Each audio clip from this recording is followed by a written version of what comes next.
আলিফ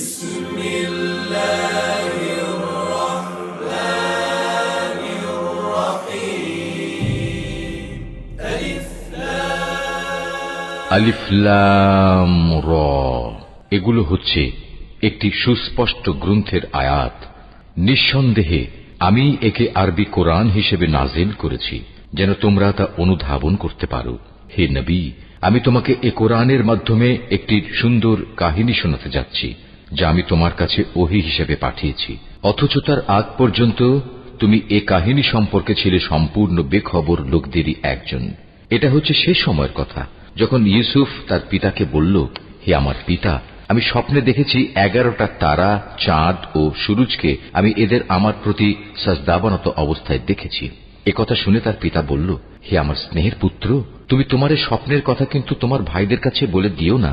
তারা তোমার বিরুদ্ধে ষড়যন্ত্র আঁটতে শুরু করবে, কেননা শয়তান মানুষের খোলাখুলি দুশমন।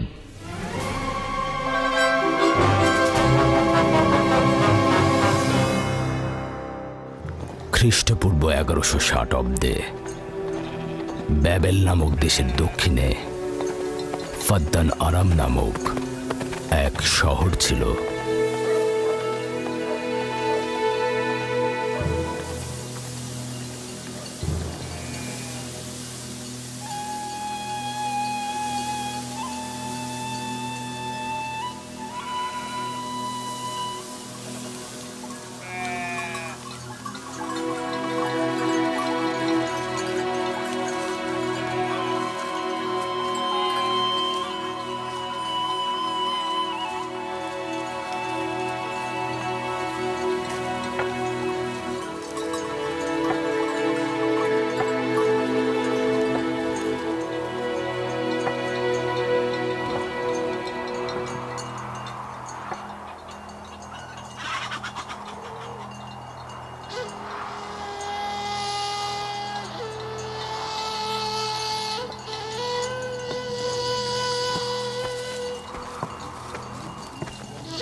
হে মহান ইস্তার, হে সকল প্রভুর মাতা, হে আমাদের দয়ালু প্রভু, আমাদের জন্মদানকারী মঙ্গলদাতা প্রভু, এই অবুঝ শিশুটিকে আরোগ্য দান করুন আর তার মা জননীকে আনন্দিত করুন।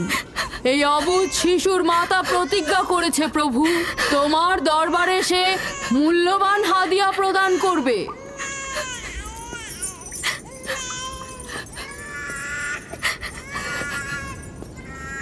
আমি মহান ইস্তারের কাছে প্রার্থনা করেছি যেন তিনি তোমার সন্তানকে জীবিত রাখেন। তুমি এখন তোমার সন্তানকে নিয়ে যেতে পারো। তুমি তোমার সন্তানকে ঠিক সেভাবে মানুষ করবে যেন সে বড় হয়ে নিজেকে ইস্তারের সেবায় বিলিয়ে দিতে পারে। আপনিও মহান ইস্তারের কাছে আমি অনেক কৃতজ্ঞ। মহান ইস্তারের ওপর রহমত বর্ষিত হোক। আপনার ওই ইস্তারের মেহেরবানিতে আমার মৃত সন্তান জীবিত অবস্থায় ফিরে এসেছে। ইস্তার মহান, তার ওপর রহমত বর্ষিত হোক। ইস্তার মহান, তার ওপর রহমত বর্ষিত হোক। মহান ইস্তার, তার ওপর রহমত বর্ষিত হোক। ইস্তার মহান, ইস্তার মহান, তার ওপর রহমত বর্ষিত। এই বাচ্চাটির মতো আমাদের সন্তানও নিশ্চয়ই সেরে উঠবে, তাই না? ইস্তার খোদা দয়ালু ও শক্তিশালী, তিনি নিশ্চয়ই আমাদের বাচ্চাকে সাফা দেবেন। হ্যাঁ, আমারও তাই মনে হয়। চলো যাই। তোমাদের এ কি হলো? তোমরা তো নিজেরাই ফেরেশতার সেজদা পেয়েছো, আর এখন কিনা নিজেরাই নিজেদের সেজদা করছো। এই পৃথিবীর সৃষ্টির সকল কিছুই ইনসানকে তাসলিম করে, আর তোমরা কিনা প্রাণহীন নির্জীব পাথরকে তাসলিম করছো। এই শোনো, খবরদার বলছি, তুমি এসব বেহুদা কথাবার্তা বলে আমাদের খোদাকে অপমানিত করবে না। আমি এই কথাগুলো নিজে থেকে বলছি না, আমি খোদা কর্তৃক প্রেরিত কথাগুলো এই কিতাব থেকে বলছি। এটি হচ্ছে আসমানি সহি কিতাব, যা আমার দাদা ইব্রাহিম নবীর উপর নাজিল হয়েছিল। আমি তার দিনের অনুসারী এবং এই কিতাবের প্রচলন ও দাওয়াত প্রদানকারী। নিজে থেকে কিছু বলছি না। ওই আসমানি কিতাবে কি লেখা আছে আমাদের খোদাদেরকে অপমানিত করতে হবে? আমি অপমান করছি না, শুধু প্রশ্ন করছি। যদি জেনে থাকো তাহলে উত্তর দাও, আর যদি না জেনে থাকো তাহলে স্বীকার করো। তোমাদের জিজ্ঞাসা করছি, ওই মন্দিরে রাখা ইশতারের মূর্তিগুলো কি তোমাদের প্রভু, নাকি তোমাদের তৈরি বস্তু? ইশতার তোমাদের উপর প্রভাব বিস্তার করে নাকি তোমরা ইশতারের উপর? ইশতার তোমাদেরকে শাসন করে নাকি তোমরা ইশতারকে? পাথরের তৈরি ইস্তার যদি দুর্বল ও অক্ষম হয়ে থাকে, তবে কি করে আমাদের বাচ্চাদেরকে সাফা দেয়? সত্যি কথা, আমরাও দেখেছি। হ্যাঁ, তার হাকিকাত আছে। ইশতার তার সন্তানকে সাফা দিয়েছে, আমি দেখেছি। ওই প্রজ্ঞাবান যিনি তোমাদের আহাজারি শুনেছেন, তিনি তোমাদেরকে সাফা প্রদান করেছেন, না ইশতার। যদিও তোমরা খোদা ছাড়া প্রার্থনা করেছো আর তিনি ছাড়া তোমরা সাহায্য চেয়েছো, কিন্তু তিনি সকল কিছু সম্বন্ধে অবগত আছেন, তাই তোমাদের আহাজারিতে তার রহমত বর্ষিত হয়েছে, তোমাদেরকে সে সাহায্য করেছেন। সাধারণ দৃষ্টিতে তোমরা ইশতারকে দেখেছো, অন্তর্দৃষ্টিতে দেখোনি, তাই মূল সাফা প্রদানকারীকে চিনতে পারোনি। ইয়াকুবের কথার মূল অর্থটা আমি এখন বুঝতে পারছি। সে চাইছে যে আমরা আমাদের খোদাদেরকে বাদ দিয়ে তার খোদার ইবাদত করি। আমরা আমাদের খোদার অনেক কল্যাণকর কাজ দেখেছি, তোমার খোদার কি দেখছি? আমি তোমাদেরকে সকলের চাইতে ঊর্ধ্বে অবস্থিত খোদার দিকে আহ্বান করছি। তিনি সৃষ্টি সকল কিছুর চাইতে ঊর্ধ্বে। তাই নাকি? কি করে বুঝবো তোমার খোদা অন্যান্য সকল খোদার চাইতে ঊর্ধ্বে? তুমি আর তোমার খোদা ও ইস্তারের মন্দিরের ধর্মযাজকের মতো স্বর্ণরৌপ্য লুটে নিতে চাইছো না, তা কি করে বিশ্বাস করব? আমার বাস্তব অবস্থা হচ্ছে, আমি গভর্নর লাবানের নিয়োজিত রাখাল। আমার কোনো কিছুই নেই, আর কোনো কিছুর জন্য আমি কারো কাছে প্রতিদানও চাইনি। তোমরা কি আমাকে আমার কাজ অন্বেষণ না রাখালি করা ছাড়া আর কিছু করতে দেখেছো? দেখেনি জন্য কি এখন আমাদের দেখতে হবে? তুমি হয়তো সুযোগের অভাবে ভালো আছো, নয়তো তুমিও কোনো অংশে কম যেতে না। তোমরা সবাই একই রকম। ধর্মকে তোমরা মুখোশ বানিয়ে নিজেদের আখের গুছিয়ে নাও, সহজ সরল মানুষদের ঠকিয়ে তাদের সম্পদের রাজা হও। তোমার কষ্ট বুঝতে পারছি। তোমার সন্তান মৃত্যুর কোলে ঢলে পড়েছে, অথচ কেউ তাকে সাহায্য করতে এগিয়ে আসেনি। না ইশতার জাদুকর, না ওই মন্দিরের খোদা ইশতার। তাই সকল খোদাকে দোষারোপ করার অধিকার হয়তো তোমার আছে। মন্দিরের অক্ষম ইস্তারের সঙ্গে আমার কোনো কাজ নেই। আমার কথা তোমার না দেখা প্রভুর সঙ্গে। আমরা অনেক ধৈর্য ধরেছি আর অনেক কষ্টও করেছি। এখন আর কোনো নতুন খোদাদের ধৈর্য ধরার মতো অবস্থা আমাদের নেই। আমাদের ধর্মযাজক আসছে, ফারাজ তার কথার শাস্তি পাবে। পালাও ফারিস, তুমি পালাও। ওইদিকে পালিয়েছে। ওইদিকে যাও, ওকে বন্দি করে নিয়ে এসো। দেখো যেন পালিয়ে না যায়। ওকে ছেড়ে দিন, যে ওকে করে মাফ হোক ওকে দিন, ধরে নিয়ে ফিরবে। ওকে ছেড়ে দিন, ওকে মাফ করে দিন।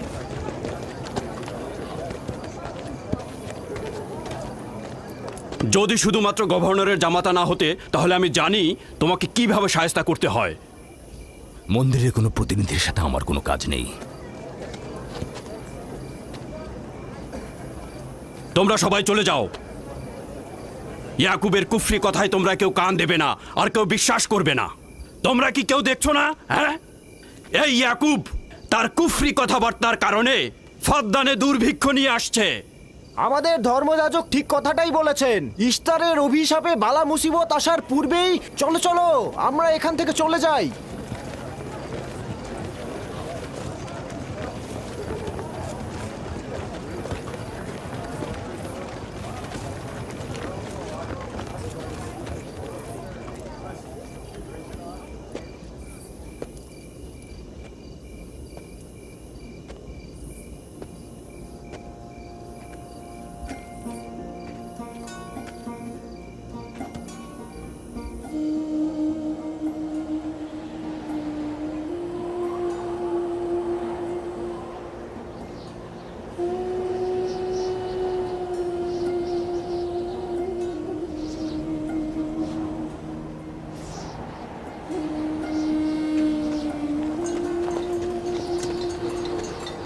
যদি খুব শীঘ্রই বৃষ্টিপাত না হয়, তাহলে ফাদ্দানবাসীর সকল ফসল নষ্ট হয়ে যাবে।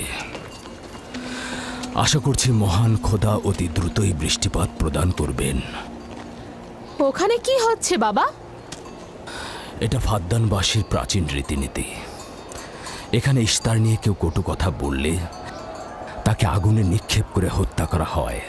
বিচার করা হয় না সে সত্য বলেছে কিনা। ছেড়ে দাও, ছেড়ে দাও আমাকে বলছি, করেছে ছেড়ে দাও আমাকে, ছাড়ো বলছি। হে মহান ছেড়ে দাও। ধর্মগুরু, ওকে মাফ করে দাও, আমাদের উপর রহম করো। আমাকে ছাড়ো, ছাড়ো, আমার কি দোষ? আমি তো কিছু করি নাই। আমি কি বলেছি তোমাদের? আমাকে আমাকে এভাবে বেঁধে নিয়ে যাচ্ছ? আমাকে ছাড়ো। শোনো, তুমি এখানে ভেড়ার পালগুলো দেখে রাখো, আমি একটু আসছি। ছাড়ো, ছাড়ো, ছাড়ো আমাকে। এই, ছেড়ে দাও, ছেড়ে দাও, ছেড়ে দাও। এই, তোমরা তোমরা নির্মমতা করছো, তোমরা আমার উপর নির্মমতা করছো। আমাদের রহম করো। ছেড়ে দাও, ছেড়ে দাও। এই, আমার কি দোষ? আমার কি দোষ? আমাকে ছাড়ো, ছেড়ে দাও। এই, তোমরা আমার উপর অবিচার করছো। ওই যে দেখো, ইয়াকুব কি রাখাল, করছো? গভর্নর লাবানের জামাতা। এটা ঠিক করছো না। আমাদের উপর দয়া করুন, আমাদের উপর রহম করুন। কাফের শাস্তি একটাই। ফাদ্দানবাসী, তোমরা দেখে রাখো, তোমরা অবশ্যই শাস্তি পাওয়া উচিত। একদম ঠিক না, আমার উপর অবিচার হচ্ছে। আমি কিন্তু আমাকে এভাবে অমানবিক ভাবে পড়ানো হচ্ছে। এটা তোমরা সহ্য করো না, তোমরা জেগে ওঠো। ওকে রক্ষা করো। আমাকে বাঁচাও, বাঁচাও ফাদ্দানবাসী, আমাকে বাঁচাও ফাদ্দানবাসী। আমি বলছি, আমি কোনো অন্যায় করিনি। অভিযুক্ত ফারাজ ইস্তারের শত্রু ও পাথর দিয়ে ইস্তারকে আক্রমণ করতে চেয়েছে এবং আমাদের খোদাকে অসমর্থ ও নালায়েক বলে আখ্যায়িত করেছে।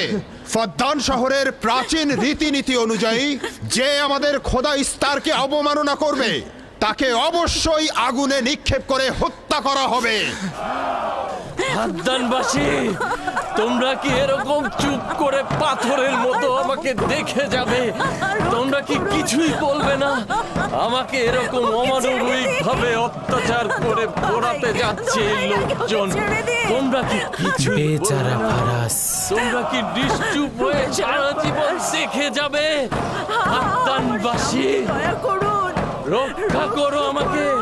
কেউ তো এগো, একদিন আমার মতো তোমাদেরকেও এভাবে পুড়িয়ে ফেলবে ওরা। তোমরা চুপ করে থেকো না, তোমরা এভাবে আমাকে মেরো না। আমার প্রাণ ভিক্ষা দাও, আমাকে এভাবে মেরো না। বেহুদা কান্নাকাটি করো না, হয়তো রক্তের মূল্য পরিশোধ করো, নয়তো আগুনে পুড়বার জন্য প্রস্তুত হও। তাকে আগুনে ফেলো না, এভাবে পুড়িয়ে মেরো না। করো, আমাকে প্রাণ ভিক্ষা দাও, ওকে ছেড়ে দাও। হে ফাদ্দানের জনগণ, আমাকে মেরো না। আমাদের রহম আমি একটা কথা জানতে চাই, তার রক্তের মূল্য কত? মূল্য কি তুমি পরিশোধ করবে? না, ও নিজেই তো ইস্তারের শত্রু।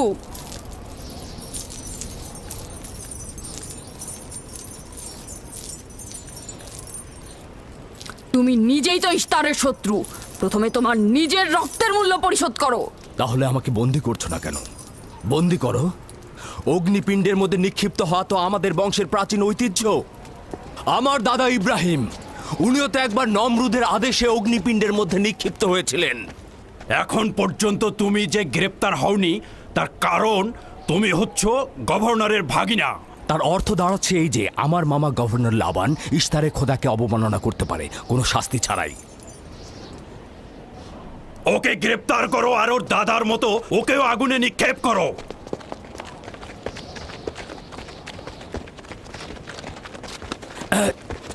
ছেড়ে দাও, আমার প্রশ্নের উত্তর দাও, ছেড়ে দাও আমাকে। এই, এখানে কি হচ্ছে এসব?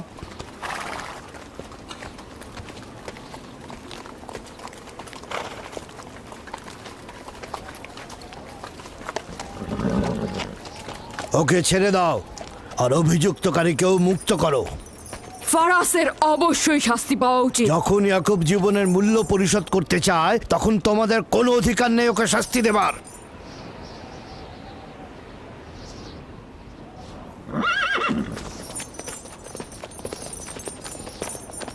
তাকে মুক্ত করে দিন।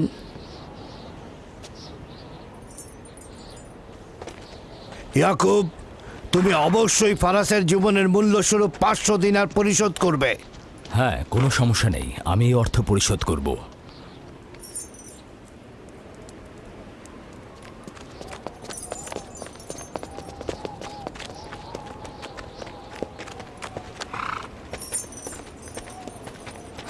খোদা তাআলা আমার দয়ালু মামাকে হেফাজত করুক। ইয়াকুব, আমি তোমাকে কতক্ষণ এরকম বিপদ থেকে বাঁচাতে চোখে চোখে রাখবো?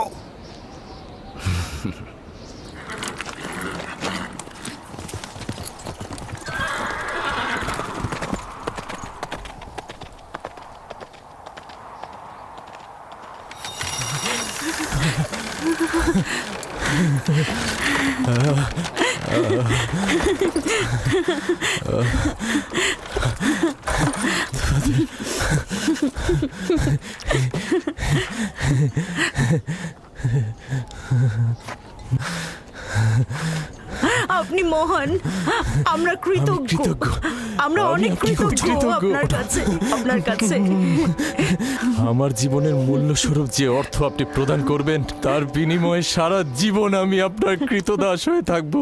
আপনি মহান, আপনি মহান। আপনি ফারাজকে মৃত্যুর হাত থেকে বাঁচিয়েছেন, আপনি আমাদের নতুন জীবন দিয়েছেন। হয়েছে হয়েছে, এবার এসো এসো।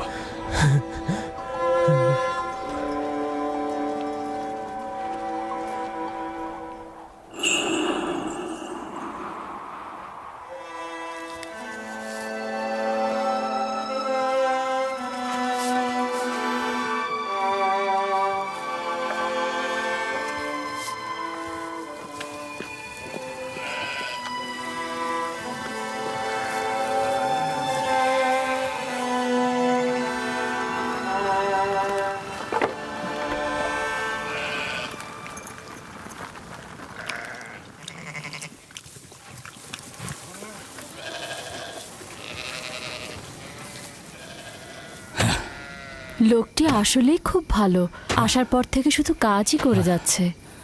হ্যাঁ, বছরের পর বছর ইস্তার, ফাদ্দান ও ব্যাবলের লোকজনকে অন্যায়ভাবে কোরবানি দিয়ে আসছে। আজ তোমার পিতার জন্য আমি ও ফারাজ বেঁচে গেছি। আপনি ওর জীবন বাঁচিয়েছেন বলেই ও ইস্তার পূজা ছেড়ে এক খোদার ইবাদতে মশগুল হয়েছে। হ্যাঁ, তা হয়েছে রাহেলা। আসলে যখন সে মৃত্যুর হাত থেকে রক্ষা পেয়েছে তখনই এক খোদায় বিশ্বাস এনেছে। আমাদের মুসাফির কখন পৌঁছবে? খুব শীঘ্রই হে খোদার নবী, বেশি দিন বাকি নেই। বছরের পর বছর তোমার সন্তানের প্রতীক্ষায় রয়েছি। যদি খোদা চায় তো খুব শীঘ্রই এই প্রতীক্ষার অবসান ঘটবে।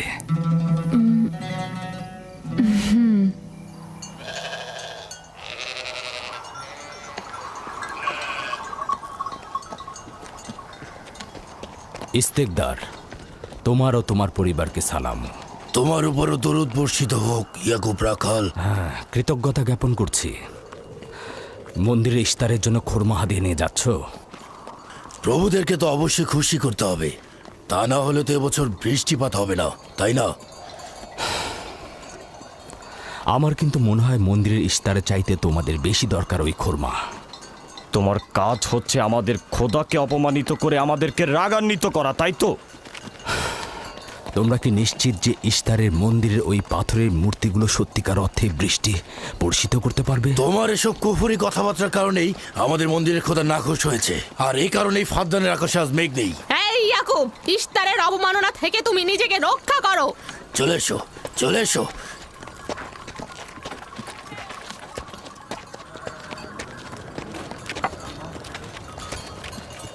এটা তোমাদের কেমন বিবেচনা? তোমরা শক্তিশালী ও দয়ালু এক খোদাকে রেখে নির্জীব পাথরের উপাসনা করছো। কেন তোমরা বিষাদগ্রস্ত জমিনে নিজেদের আত্মাকে এক খোদার ইমানের নূরে আলোকিত করছো না?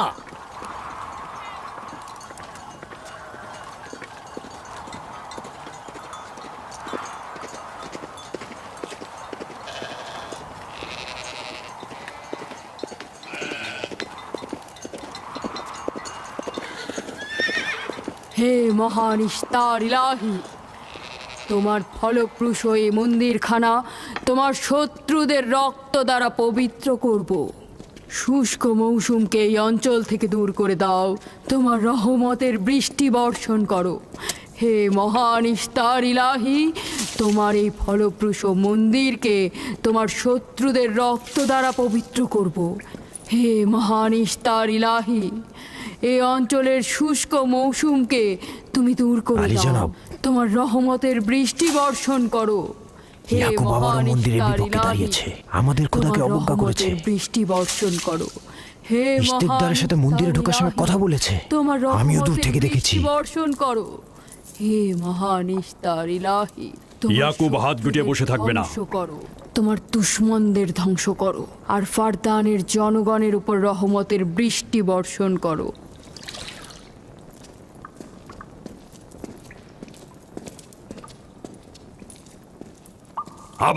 ইয়াকুব আবারও শুরু করেছে। আশা করছি ওর উপর এবার খোদার লানত বর্ষিত হবে। এখন আমাদের কি করা উচিত? লাবানকে এখানে ডাকো, তার সাথেই সমাধান করব। যত তাড়াতাড়ি সম্ভব লাবানকে আমন্ত্রণ করো।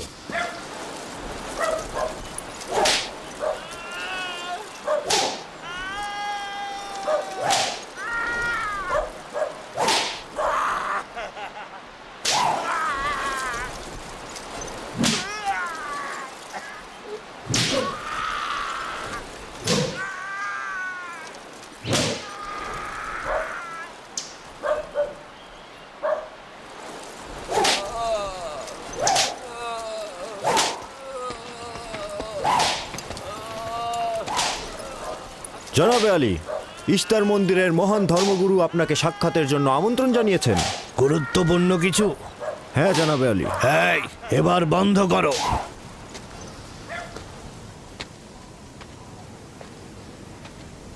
তুমি যদি আবারও চুরি করেছো তাহলে তোর আর আঘাতে আর জীবিত ফিরবে না। আমি কথা দিচ্ছি এমন ভুল আর কখনো হবে না। ছেড়ে দাও একে। এসো।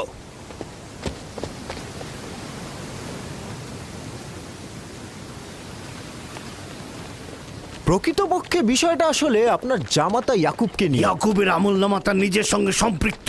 আমি উত্তরদাতা নই। না ঠিক আছে, কিন্তু ইয়াকুব তো ইস্তারকে অবজ্ঞা করে। এটা ধর্মগুরুদের কর্তব্য তার প্রশ্নের উত্তর দেওয়া। আর যদি উত্তর দিতে সক্ষম না হও তাহলে কেন আমার শরণাপন্ন হও?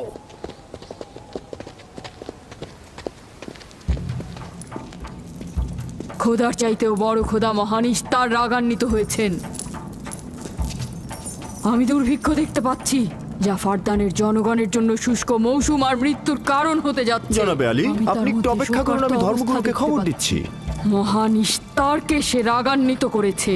এই অপমান ইস্তার সহ্য করতে পারছেন না।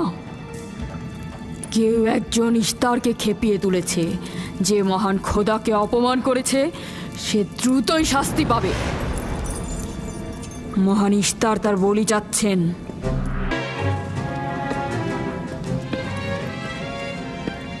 লাবান,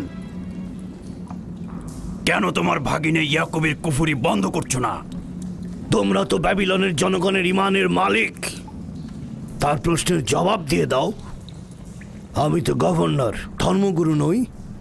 কিন্তু সে তোমার ভাগিনা এবং তোমার কন্যাদের স্বামী। আমি ফারদানের শান্তি আর নিরাপত্তায় নিয়োজিত।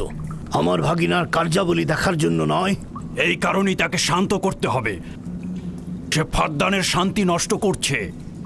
ফারদানের শান্তি ফিরিয়ে আনতে হবে, তা না হলে অতি দ্রুত ফারদানের বুকে দুর্ভিক্ষ নেমে আসবে, আর এটার দায়ভার সম্পূর্ণ ইয়াকুবের। কি করে করি বলো? ইয়াকুব এখানে ভেড়া রক্ষণাবেক্ষণের প্রধান ব্যক্তি, অর্থনৈতিক চালিকা শক্তিও বটে। আর ও কিনা হয়ে গেল এখানকার বদখদের প্রধান কারণ। হ্যাঁ, কারণ ও এখনো ইস্তারের কুফরি করেই যাচ্ছে। ইয়াকুব তো ব্যাবিলনের খোদাদের উপর ঈমান আনেনি, কিন্তু তারা তো কিছু বলেনি। ব্যাবিলনের খোদাদের প্রতি ঈমান না আনলেও তাদেরকে কখনো অবজ্ঞা করে কথা বলেনি।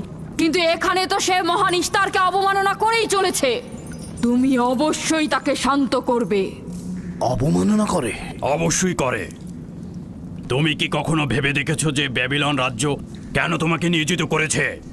তাহলে এটাও জেনে রাখো কেন আমাকে গভর্নর নিয়োগ করা হয়েছে। উত্তম হলো এটা জানা যে আমি ব্যাবিলন থেকে ফরমান গ্রহণ করি, না তোমাদের থেকে, না তোমাদের ইস্তার থেকে। যদি ইস্তারের মন্দিরের ধর্মগুরু বাবেল এই কথাগুলো তুলে ধরেন তবে কোনো অসুবিধে নেই তো?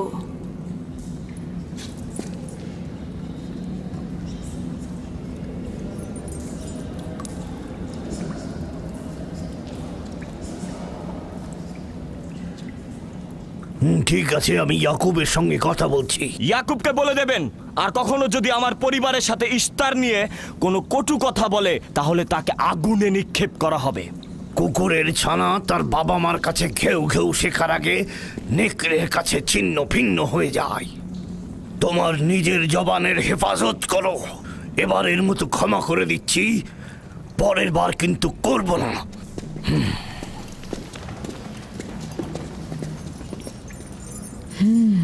সবাই শুনে রাখো, যদি দুর্ভিক্ষের কারণে আমার ফসল নষ্ট হয় তবে ইয়াকুব আর তার পরিবারের কাউকে আমি জ্যান্ত রাখবো না। দেখা যাক না, একবারই তো কোনো কথা বলে লাভ নেই।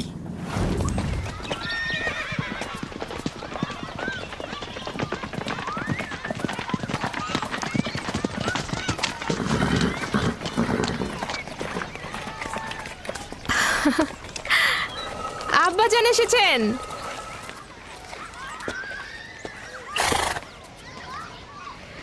আসসালামু আলাইকুম আব্বাজান, এবার অনেকদিন পর এলেন। সালাম আব্বাজান। কি সৌভাগ্য আমাদের, ফাদ্দান আরামের মহৎ ব্যক্তি দেশের গভর্নর তাহলে সময় পেলেন মেয়েদের দেখতে আসার। এই ইয়াকুবটাকে নিয়ে আর পারি না। কি হয়েছে আব্বাজান? আবারও কি ইস্তার মন্দিরের ধর্মগুরুরা অভিযোগ করেছেন? তার মানে ফারদানের এইসব দাঙ্গা হাঙ্গামা ধর্মগুরুদের ষড়যন্ত্র।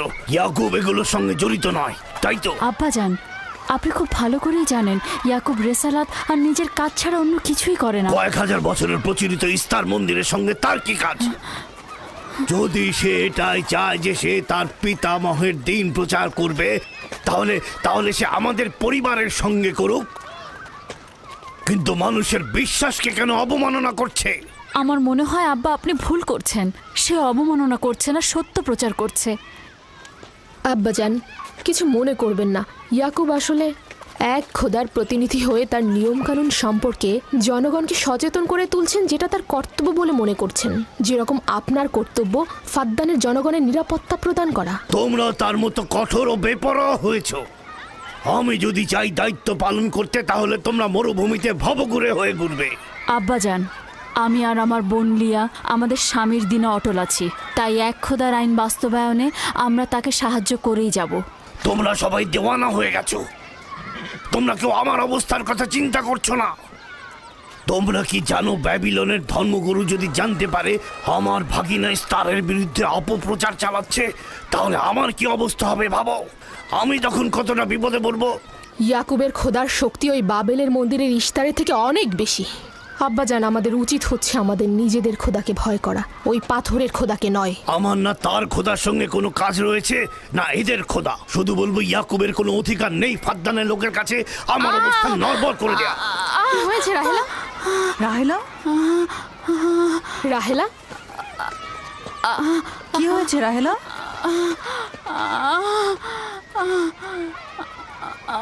রাহেলা, রাহেলা, কি হলো তোমার? এমন করছো কেন? আলহামদুলিল্লাহ, মনে হয় সময় হয়ে গেছে। যাও, ধাত্রীকে খবর পাঠাও। আচ্ছা আচ্ছা, যাও। চলো আমরা সবাই মিলে ওকে ঘরে নিয়ে যাই। হ্যাঁ চলো, চলো, চলো ঘরে নিয়ে যাই ওকে। আস্তে আস্তে পলাশ, বলুন জনাব। যাও তুমি মরুভূমিতে যাও, ইয়াকুবকে বলো এখনই যেন চলে আসে। খুবই দ্রুত যাও। জি আচ্ছা। আমার ঘোড়াটা নিয়ে যাও।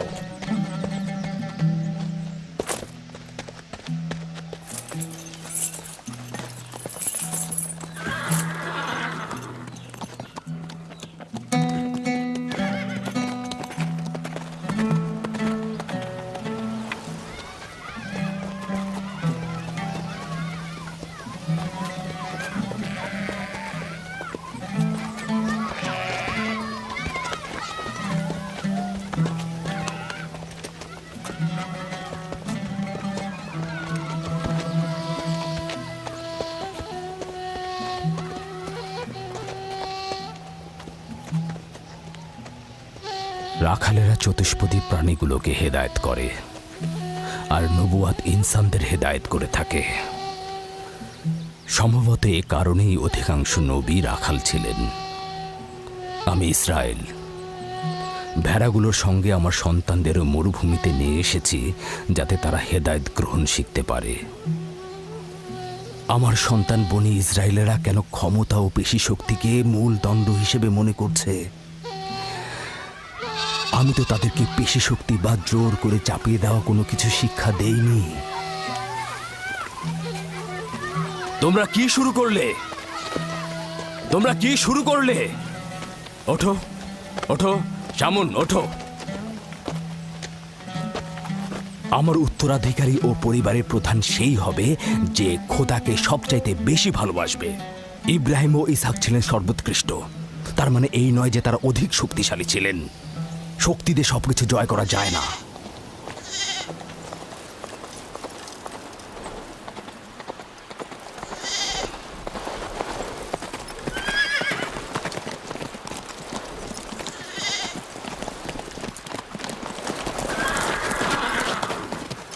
কি হয়েছে ফারাজ?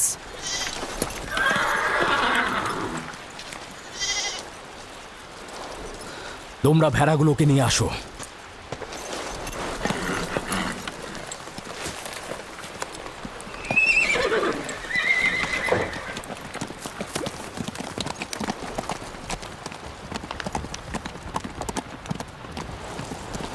কিছু কি হয়েছে? আব্বাজান কোথায় গেলেন? কিছুই না, ভেড়াগুলোকে একত্রিত করো, আমরা ফিরে যাব।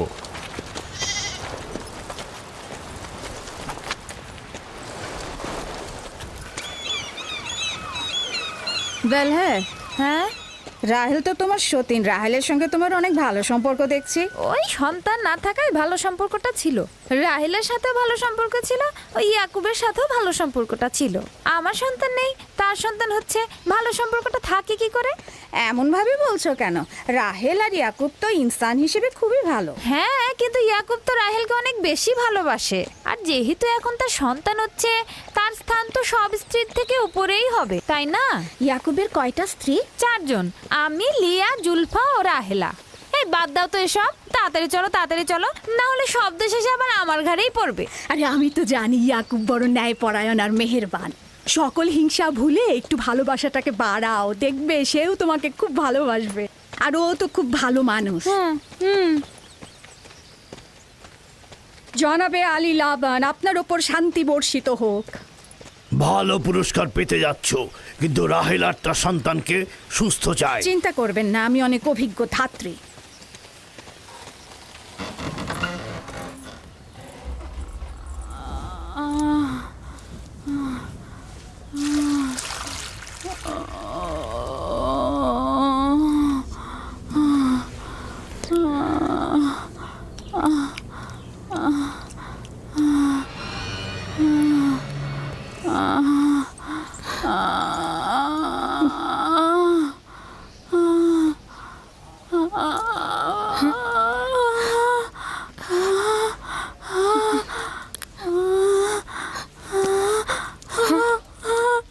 চিন্তা করো না, সব ঠিক হয়ে যাবে। খোদা মহান।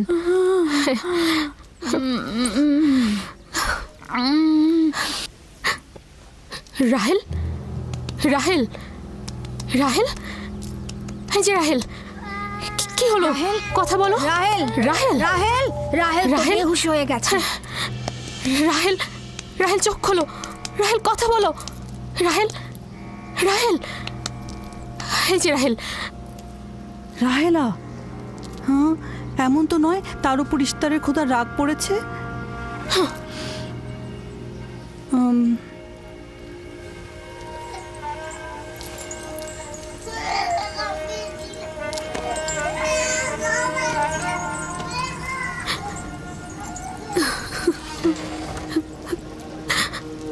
ওকে রাখো।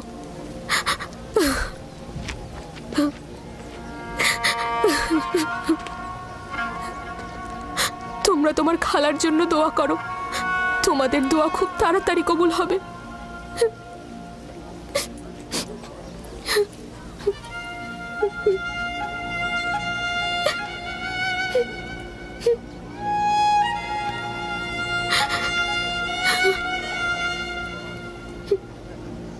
তোমরা কাজ করছো না কেন?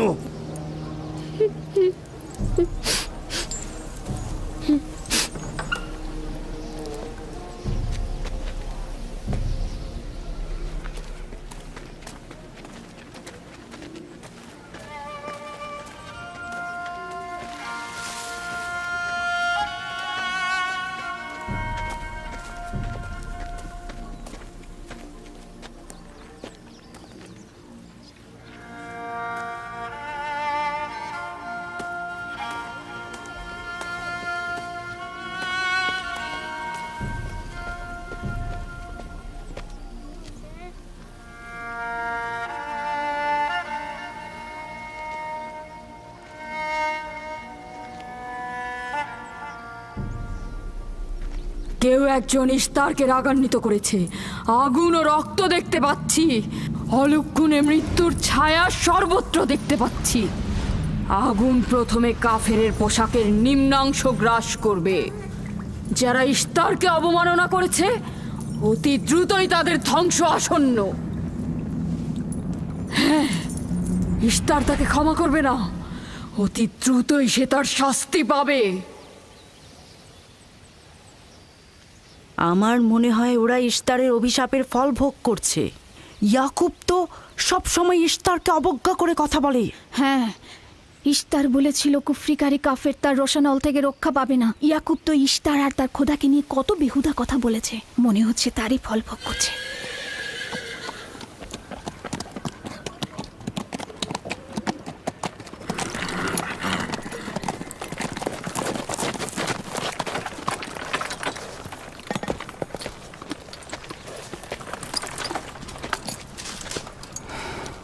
রাহেলের অবস্থা কেমন? আমি কিছু বলতে পারছি না।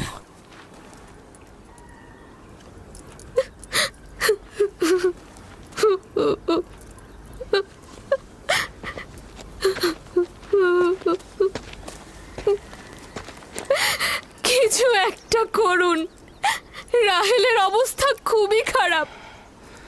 শান্ত হও, খোদার উপর ভরসা রাখো। তিনি যেমন চাইবেন তেমনই হবে, ভরসা রাখো।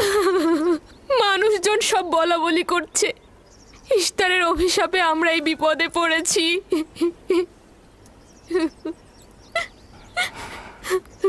খুব ভালো। এবার দেখা যাক রাহেল ও তার সন্তানের খোদা সবচাইতে বেশি শক্তিশালী, নাকি ওই ইস্তারে খোদা। খোদা রহম করো। তোমরা রাহেলের দিকে লক্ষ্য রেখো, আমি একটু আসছি। কোথায় যাচ্ছেন? আমাদের এই অবস্থায় ফেলে যাবেন না। শান্ত থাকো, আমার একাকিত্বের প্রয়োজন। তুমি খোদার সঙ্গে যা করার করো, আমি হাত পা গুটিয়ে বসে থাকতে পারবো না। আমি অবশ্যই হেকিমি চিকিৎসার ব্যবস্থা করব। আমি চিকিৎসকের নিকটে যাচ্ছি, প্রকৃত চিকিৎসক।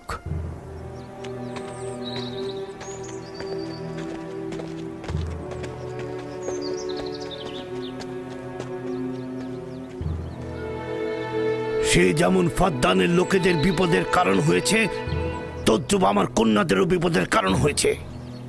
জানি না ওর সঙ্গে কি করব।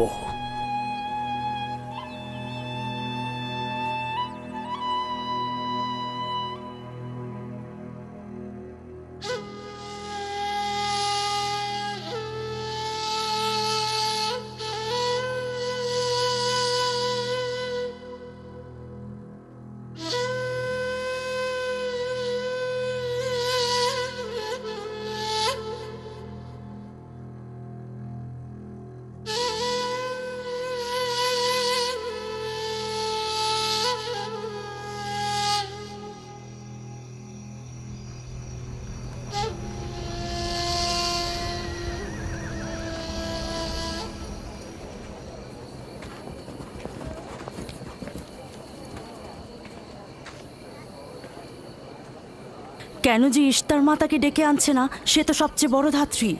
হ্যাঁ, তারা বলছি। জনাব লাবান, ইস্তারের কাছে লোক পাঠান। ধাত্রী হিসেবে সে কিন্তু সবচাইতে ভালো।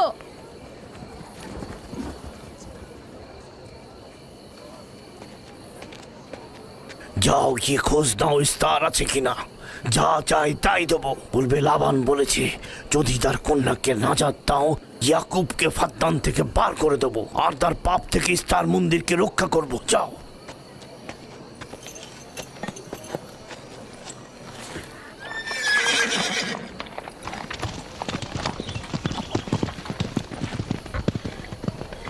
ইয়াকুব ইস্তারের খোদাকে অপমান করেছে।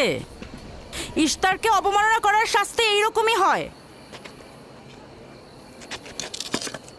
তোমাদের চেঁচামেচি বন্ধ করো।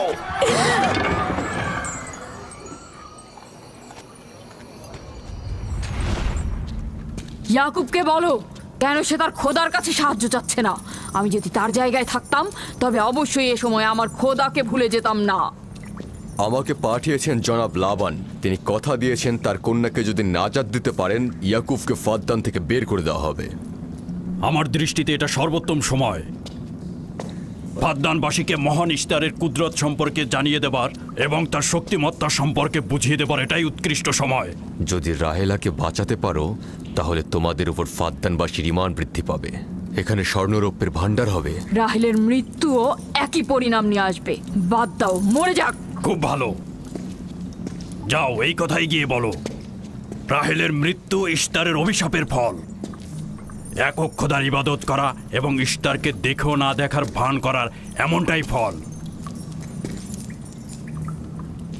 যদি এমনটা হতো, রাহেল ও তার সন্তানের মৃত্যুর পর আকাশ থেকে বৃষ্টি বর্ষিত হচ্ছে,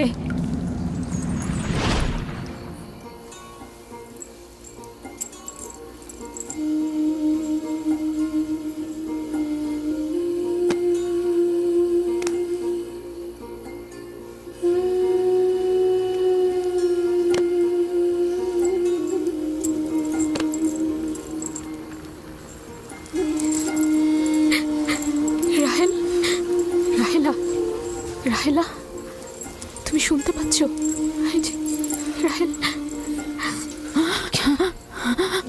কি করছো এসব? আরে ধোঁয়া দিয়ে জ্ঞান ফেরাতে হবে, তাহলে মা বাচ্চা মারা পড়বে। এই ধোঁয়া তাকে মেরে ফেলবে, সুস্থ করবে না।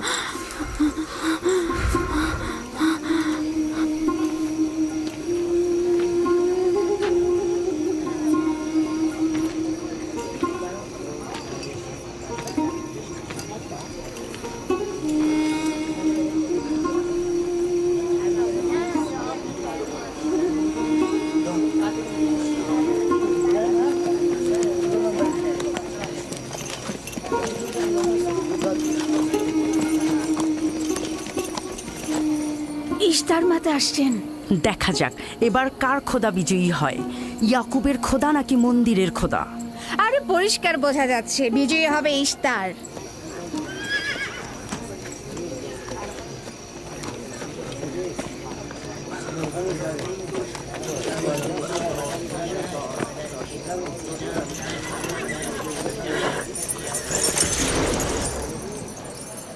লাবান, আমার কথায় কষ্ট পেয়েছো তাই না? আর ইয়াকুব যে বলল তার খোদা সর্বশক্তিমান, অধিক দয়ালু, তবে তার খোদা কেন এসে তাকে সাহায্য করছে না? রাহেলের জীবন এখন তোমার হাতে, তুমি তাকে সাহায্য করো। আমি কখনোই ভাবিনি যে ইয়াকুব এত দ্রুতই মহান ইশতারের শরণাপন্ন হবে। কত অবাক করা বেহুদা ও কাল্পনিক, মিথ্যা আর বাতিল চিন্তার মধ্যে মগ্ন আছো। এই বাতিল চিন্তার সত্যতা একটু পরেই তুমি উপলব্ধি করবে, যখন তোমার স্ত্রী সন্তান মৃত্যুর মুখে পতিত হবে। জীবন ও মৃত্যু সম্পূর্ণ খোদার হাতে, না ইশতারের পাথরের মূর্তির হাতে। আমি ইশতারকে এখানে আসতে বলেছি। রাহেলের অবস্থা খুবই খারাপ। রাহেলের নিজের খোদা ব্যতীত আর কারো খোদার প্রয়োজন নেই। তুমি বের হয়ে যাও, বের হও। ইয়াকুব, আমি এখানে দাঁড়িয়ে আছি। দাঁড়িয়ে আছো কেন? বের হয়ে যাও। তোমার স্ত্রী সন্তান ধ্বংস হবে। মহান ইশতারের ক্রোধে তোমাদের ধ্বংস অনিবার্য। আমার সহধর্মিনী তোমার দয়ায় আসেনি যে তোমার বদ দয়ায় ধ্বংস হয়ে যাবে। তুমি বের হয়ে যাও। ফাদ্দানের জনগণ, এই লোক নিজের জন্য কোনো রহম নিয়ে আসেনি এবং সে তোমাদেরও কোনো রহম দিতে পারবে না। সে তোমাদের জন্য যেমন দুর্ভিক্ষ নিয়ে আসছে, তেমনি তার স্ত্রী পুত্রের জন্য মৃত্যু ডেকে নিয়ে আসছে। অতি দ্রুতই তোমরা ইশতারের কুদরত দেখতে পাবে। তোমার কারণে আমার কন্যার জীবন যদি বিপন্ন হয়। হে পরওয়ারদিগার, তোমার আকাশ মেঘাচ্ছন্ন, কিন্তু ইয়াকুবের চোখ থেকে অঝরে ঝরছে। রাহেল 11 বছর ধরে একটি সন্তানের জন্য অপেক্ষায় প্রহর গুনছে। 11 বছর ধরে ফাদ্দানের নারীরা তাকে কত কটু কথা বলেছে, কিন্তু সে ধৈর্য হারায়নি। কতজন তাকে বন্ধা বাজা বলেছে, কেউ কেউ তাকে নিষ্ফলা ফলহীন বলে ডেকেছে।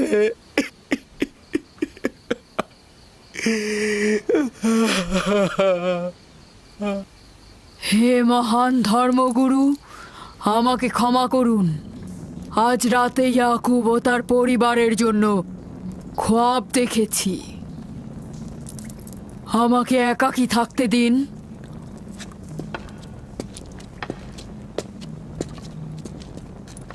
হে মহান খোদা, ইয়াকুব আর তার পরিবারের উপর আপনার অভিশাপ বর্ষিত করুন। তার অবশ্যই শাস্তি পাওয়া উচিত। রাহেল ও তার পুত্র আজকে রাতেই ধ্বংস হবে। হে মহান ইস্তার, ইয়াকুব ও তার পরিবারের উপর আপনার ক্রোধের আগুন নাজিল করুন, নাজিল করুন।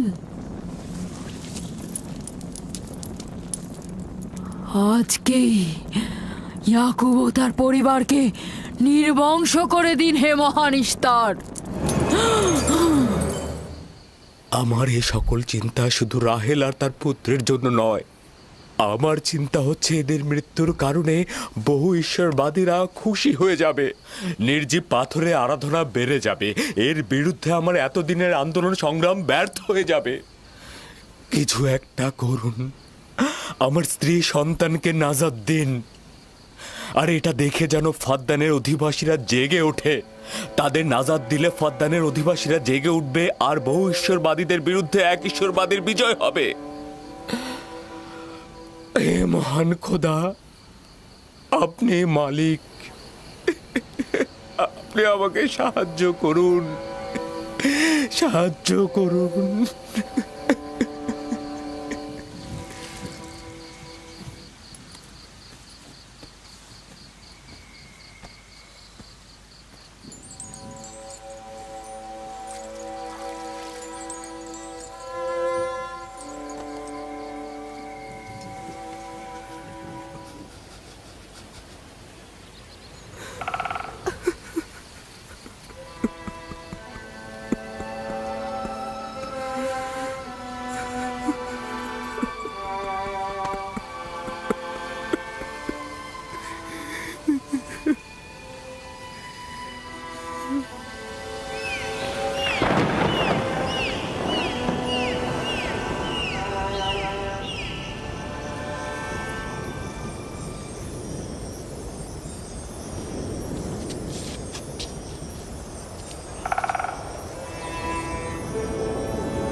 এই গভীর রাতে নূর কোথা থেকে এলো?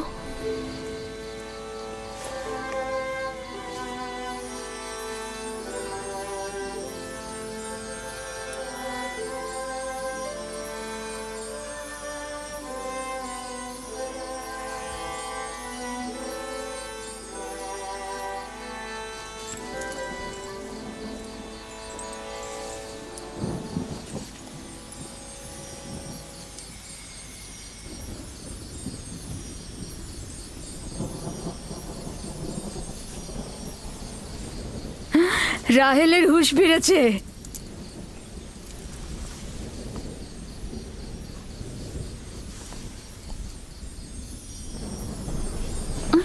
ওর ব্যথা আবার বেড়েছে। রাহেল, রাহেল, রাহেল।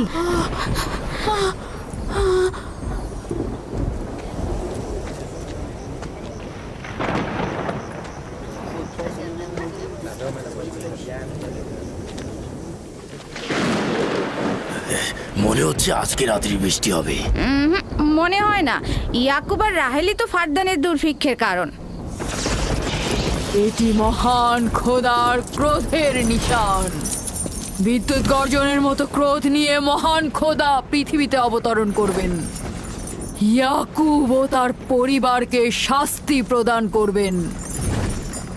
হে মহান ইস্তার, আপনার প্রভুত্বের সীমারেখা দিয়ে প্রতিহত করুন। আপনার ক্রোধের আগুন ইয়াকুবের পরিবারের ওপর নিক্ষেপ করুন।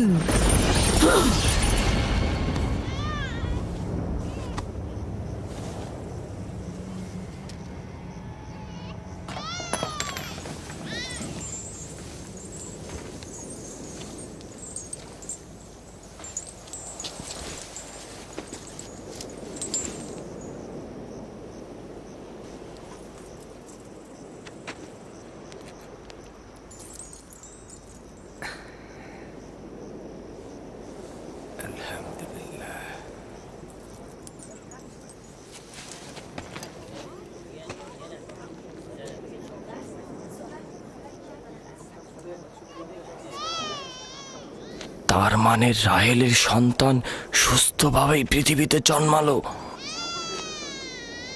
তাহলে ইস্তারের জাদু, ইস্তারের কথা কি মিথ্যে হলো?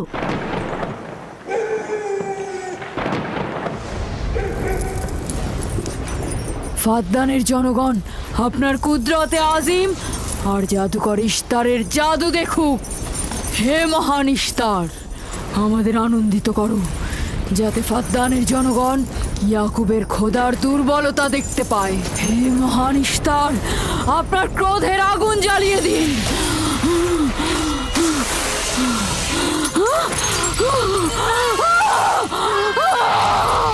আগুন, আগুন,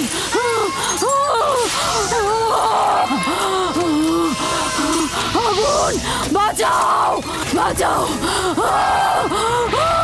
বাঁচাও, বাঁচাও, আগুন, আগুন, বাঁচাও, আগুন, ইস্তার, বাঁচাও, বাঁচাও, বাঁচাও, আগুন, আগুন,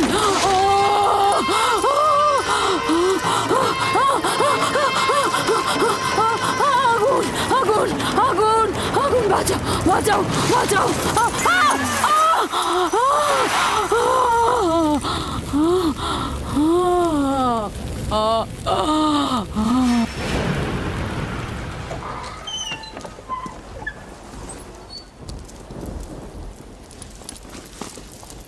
হে খোদার নবী, আপনার উপর দরুদ বর্ষিত হোক। শুক্রিয়া। খোদা তাআলার রহমত সবার উপরে বর্ষিত হোক। মোবারক নতুন মানুষের আগমন। মোবারক হোক।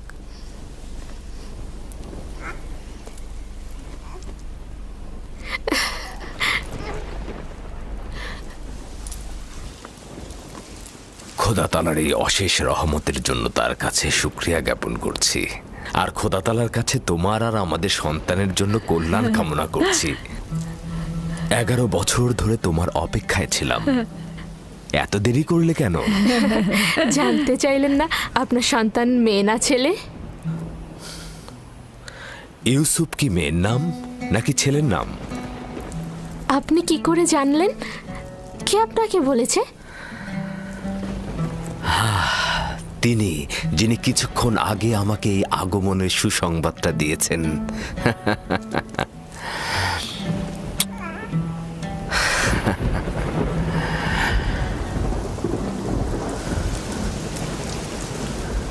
এই বৃষ্টিও তোমার কদমের বরকতেই হচ্ছে। খোশামদিদ।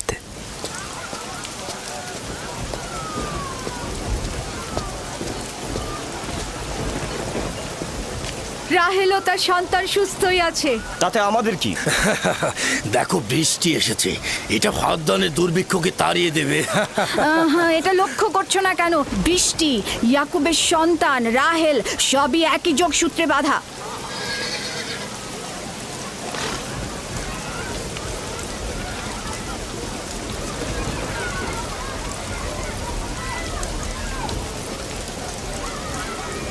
তার মানে রাহেল ও তার সন্তান রহমত স্বরূপ এসেছে। হ্যাঁ, বুঝতে পারছো না?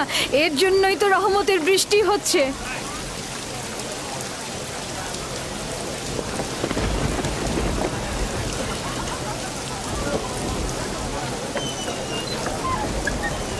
প্রিয় জনগণ, কেন তোমরা দাঁড়িয়ে আছো? ভেড়া এবং উট কোরবানি করো, ফাদ্দানকে সজ্জিত করো, আর ইয়াকুবের খোদার প্রতি অবশ্যই ধন্যবাদ জ্ঞাপন করব, কেননা আজ আমার কন্যার জীবন রক্ষা করেছে এবং আজ ফাদ্দানের দুর্ভিক্ষ শেষ হওয়ার শেষ দিন।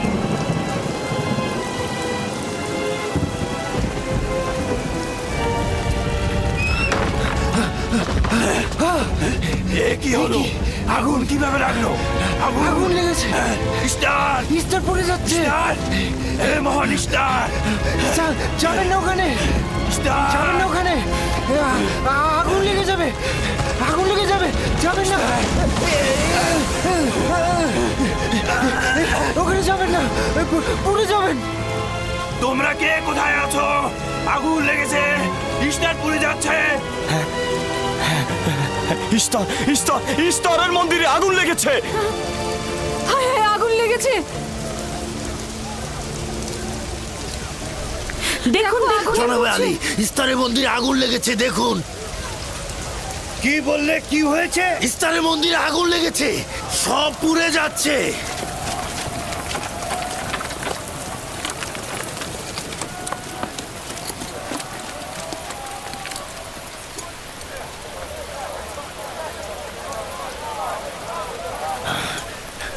এটা কিভাবে ঘটলো?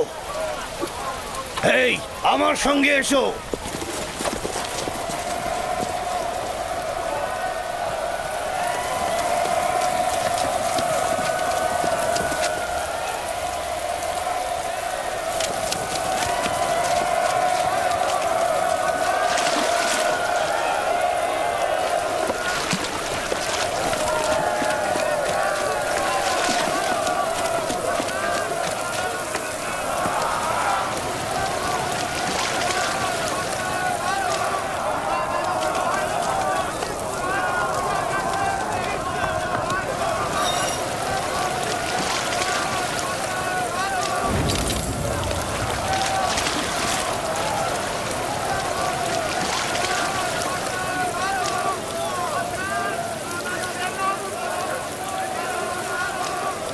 বৃষ্টিতে সবকিছু ধৌত করে আগুন নিভিয়ে দেয়, তাহলে মন্দিরের আগুন কেন নিচ্ছে না? এটা তো অদ্ভুত ঘটনা। বাঁচাও, বাঁচাও, বাঁচাও, আগুন, পুড়ে গেলাম, পুড়ে গেলাম, বাঁচাও, বাঁচাও আমায়, বাঁচাও। বাঁচাও, আগুন, আমাকে বাঁচাও, আমাকে বাঁচাও।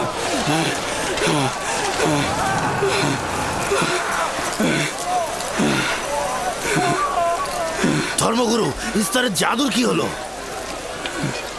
সে আগুনের ভিতর জ্বলছিল, আমি তাকে বাঁচাতে পারলাম না। জাদুকর আগুনে পড়েছে? জাদুকর ইস্তার আগুনে পুড়ে গেছে।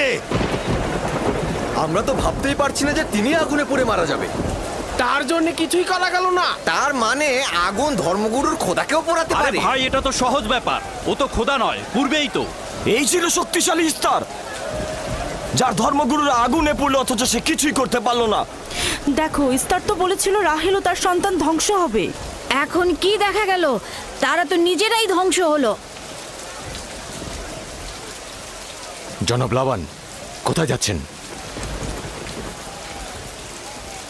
ইয়াকুবের খোদার প্রতি ঈমান আনতে যাচ্ছি।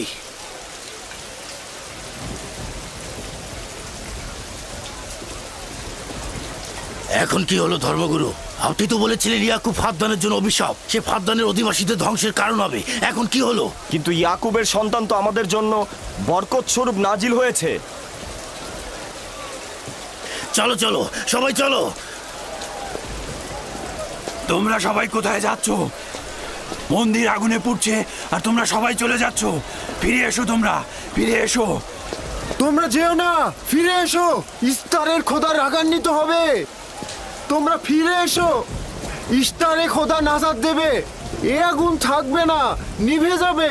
ফিরে এসো, ধর্মগুরু আগুনে পুড়ছে, তোমরা তাকে ফেলে যেও না, তোমরা ফিরে এসো, ইস্তারে খোদা রাগান্বিত হবেন।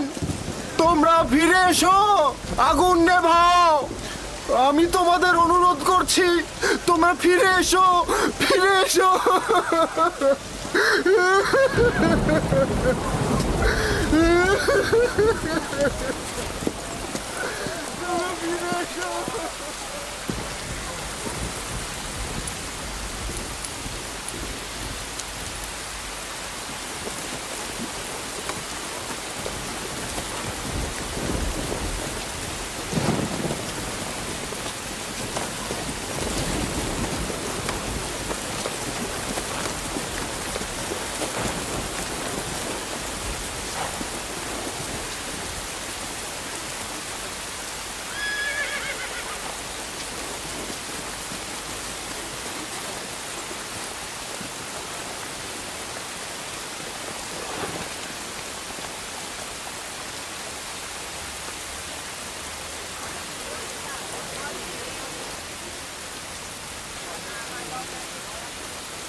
মনে হচ্ছে ইলাহি পাকের রহমতের বৃষ্টি এ অঞ্চলের মানুষের দেহ ও আত্মাকে পবিত্র করেছে।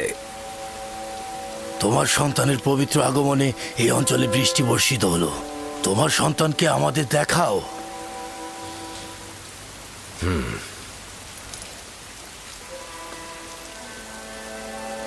আমি অনিবার্যভাবে তোমার নবুয়াত স্বীকার করছি, কেননা পরিষ্কারভাবেই দেখছি যে তোমার সন্তানের আগমনে ইস্তারের মন্দির ধ্বংস হয়ে গেছে, আমাদের দুর্ভিক্ষও চলে গেছে।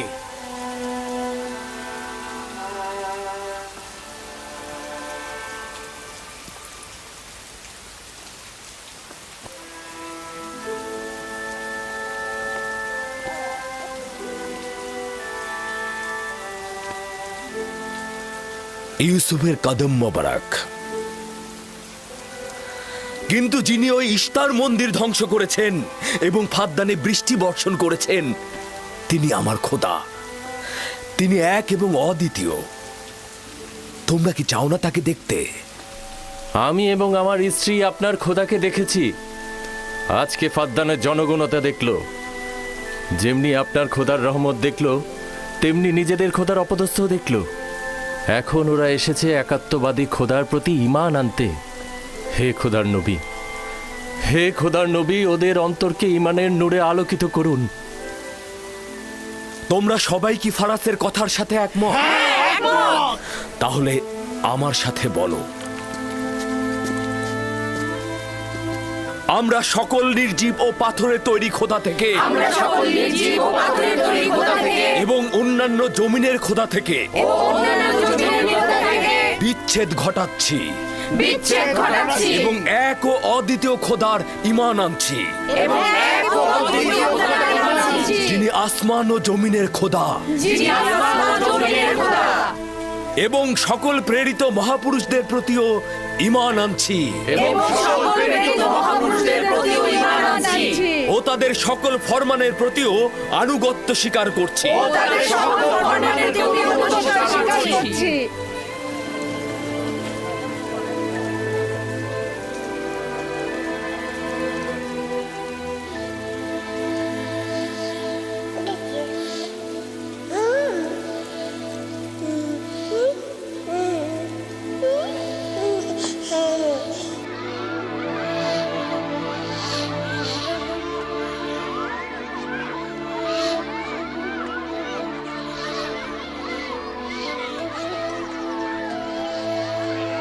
ইস্তার জিগুরাতের ওপর খোদার গজব নাজিল হওয়ার 5 বছর অতিক্রান্ত হল এবং এই 5 বছরে একাত্মবাদী খোদার নিয়ামক ফাদ্দানে বিস্তৃতি লাভ করল।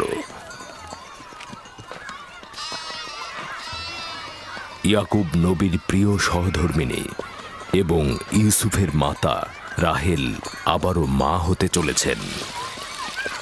ইউসুফ, জি আম্মাজান। আজ তুমি তোমার পিতার সাথে মরুভূমিতে যাবে। ঠিক আছে আম্মাজান, আপনি যা বলবেন তাই হবে। এই যে নিন।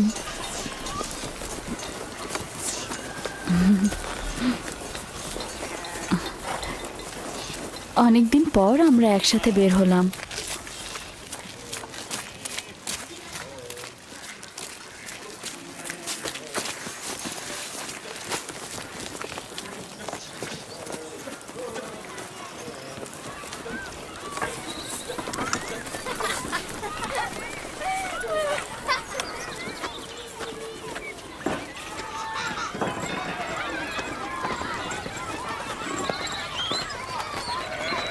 রাহেলের যখন সন্তান ছিল না তখনও সে ইয়াকুবের প্রিয়তম ছিল, আর এখন তো কথাই নেই।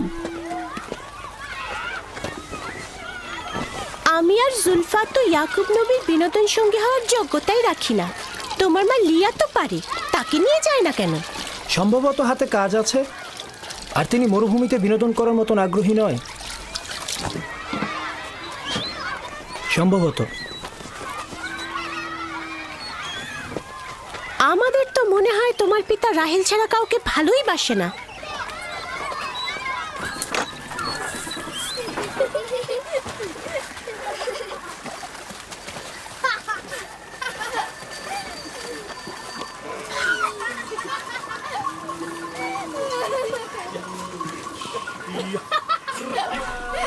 হুস হুস হুস হুস যা যা যা হুস যা হুস হুস হুস হুস যা হুস যা। 15 বছর পূর্বে তোমার সাথে আমার প্রথম পরিচয় এই কূপের পাশে হয়েছিল। আমি ওই দিনই জেনেছিলাম আপনি আমার ফুফাতো ভাই। আমি ওই দিন বুঝেছিলাম তুমি আমার মামাতো বোন। সেই দিন থেকে এই ভালো লাগা শুরু। পিতা ইসহাক ও মাতা রোৎকা মনে হয় আমাকে তোমার কাছে হেদায়েতের জন্য পাঠিয়েছিল। চলো চলো, বাচ্চারা সবাই এগিয়ে গেছে। হ্যাঁ হ্যাঁ, চলুন।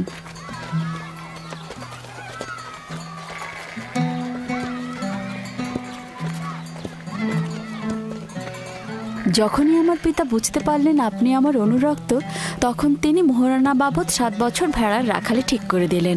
আমি সেটা গ্রহণও করলাম, কিন্তু 7 বছর পর তোমার পিতা লিয়াকে আমার সাথে বিয়ে দিয়ে দিল। আর তো কোনো উপায়ও ছিল না, কারণ ফাদ্দানে বড় বোনের আগে ছোট বোনের বিয়ে দেওয়ার নিয়ম নেই। হ্যাঁ, আরো 7 বছর আমি তোমার জন্য রাখালি গ্রহণ করলাম, কিন্তু জনাব লাবান জানে না আমাকে যদি 70 বছরের কথা বলা হতো আমি তাতেই রাজি হয়ে যেতাম। কত দ্রুত সময় চলে যাচ্ছে। হ্যাঁ,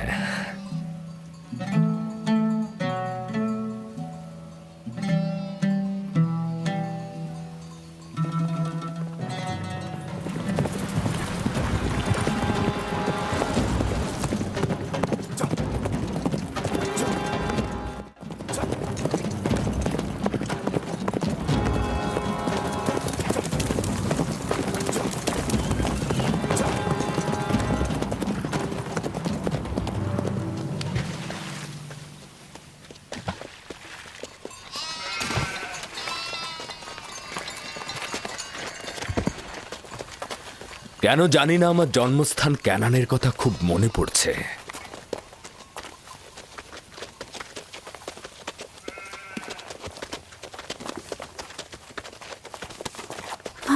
ওরা সত্যি সত্যি মারামারি বাঁধিয়ে ফেলবে না তো? চিন্তা করো না, ওরা নিজেদের শক্তি পরীক্ষা করছে। তারা মনে করে যে সবচাইতে শক্তিশালী যে হবে সে হবে আমার উত্তরাধিকারী।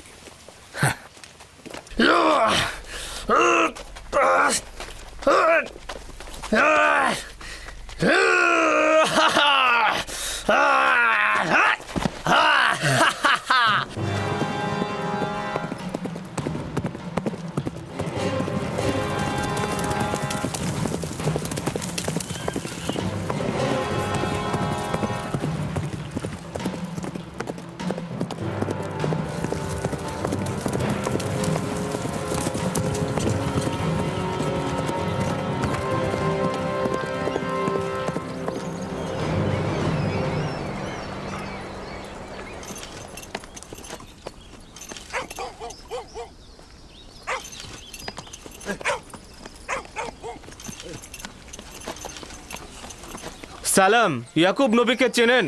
পয়গম্বর ইসহাকের পুত্র সে। চিনব না কেন? তিনি এবং তার সন্তান তো ফাদ্দানের কল্যাণের প্রতীক। আচ্ছা, এখন তাকে কোথায় পাওয়া যাবে? তার মামা এখানকার গভর্নর, তার কাছে যাও।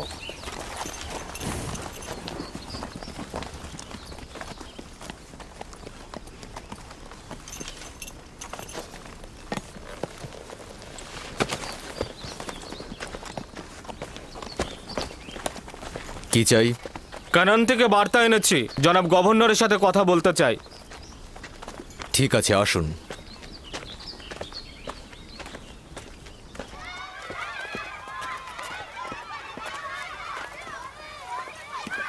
দিনে যা জি, এদিকে এসো তো আমার মা। তুমি ইউসুফকে নিয়ে একটু খেলো, আমি তোমার মাকে সাহায্য করি। ঠিক আছে।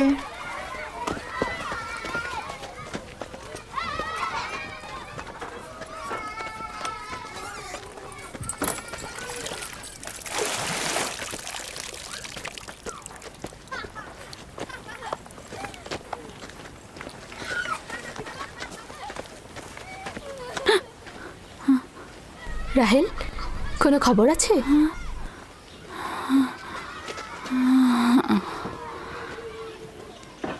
মোবারকবাদ। খোদার নবী খবর জানেন?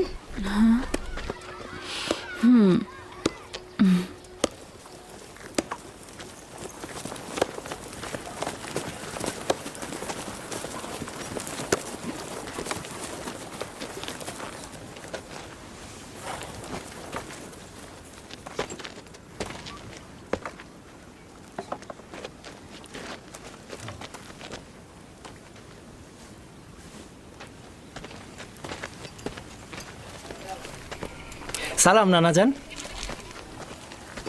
সালাম আব্বাজান, খোশামদেদ। সালাম, হঠাৎ করে আমাদের স্মরণ করলেন?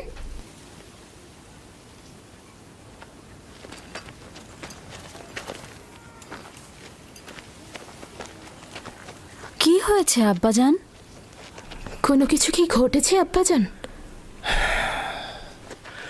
ওই যে ওই লোকটাকে দেখছো, উনি কেনান থেকে এসেছেন। উনি কোনো ভালো খবর নিয়ে আসেননি। ইয়াকুব কোথায়?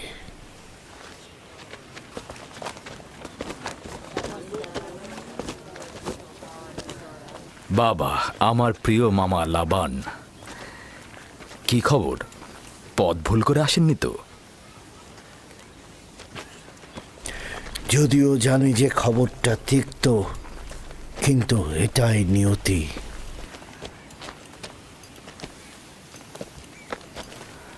আসলে কি হয়েছে? তোমার পিতা ইসাক নবী অনন্তের পথে যাত্রা করেছেন।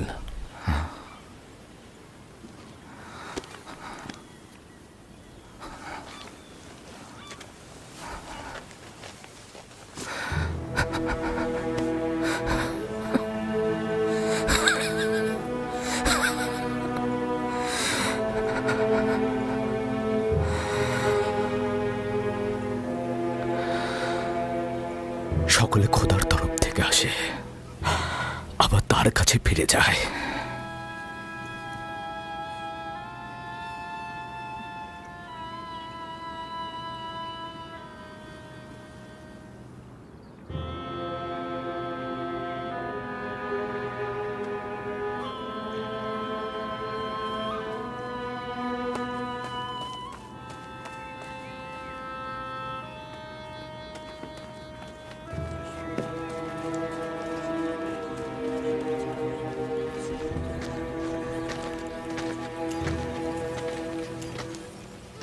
এখন কি সিদ্ধান্ত নিচ্ছ খোদার নবী? ইব্রাহিম নবীর পরে কানানের লোকজনের পয়গম্বরের দায়িত্ব আপনার উপরে পড়েছে, আর আপনার বোন ফাইকে বলেছে এই খবর আপনাকে পৌঁছে দিতে। তার মানে কি তুমি চলে যাবে? মৃত্যুর হাকিকাত অনিবার্য, যা সকলকে বরণ করতে হয়। কেউ পালিয়ে বাঁচতে পারে না, এমনকি আউলিয়া ও আম্বিয়া একরামগণ। আমি তোমাদের প্রতি কৃতজ্ঞ। আমি খোদা তাআলার কাছে সবর ও সহনশীল থাকার তৌফিক চাইছি। হে খোদার নবী, যদি আমরা কসম করি যে আপনার ফরমানের প্রতি আমরা অনুগত থাকব, তাহলে কি আপনি ফাদ্দানে অবস্থান করবেন? আমি ফাদ্দানের জনগণকে ভালোবাসি। তোমাদের ত্যাগ করা আমার পক্ষে কষ্টকর। এটা আমার ইচ্ছা নয়। আমি আমার নিজের ইচ্ছাতে যাচ্ছি না যে আমি নিজের ইচ্ছাতে থাকব।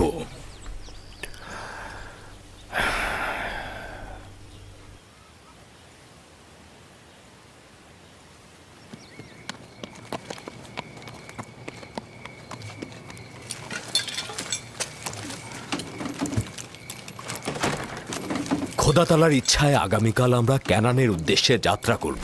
আমি প্রস্তুত। আমিও প্রস্তুত। আমি আর আমার স্ত্রী জিনিসপত্র গুছিয়ে নিয়েছি। তোমরা কোথায় যাচ্ছ? আপনাদের সঙ্গে ক্যানান। আমরা জীবনেও খোদার নবীকে হাতছাড়া করতে পারবো না। আমাদের সঙ্গে তোমরা যেতে পারবে না। তোমরা ফাদ্দানে অবস্থান করো, সেটাই ভালো হবে। আমার এই ঘর বাড়ি সব থাকছে, তোমরা সেখানেই থাকবে। কিন্তু আমি তো আপনার কাছে ঋণী হয়ে আছি জনাব। আমরা আপনার কাছে প্রতিজ্ঞা করছি, আমরা সারা জীবন আপনার খেদমত করব। তোমার আত্মীয় স্বজনদের এখানে তোমাকে দরকার হবে। এটা তোমার মাতৃভূমি, আর আমার সাথে তোমাদের কোনো সম্পর্ক নেই। উত্তম হবে তোমরা এখানে থাকো।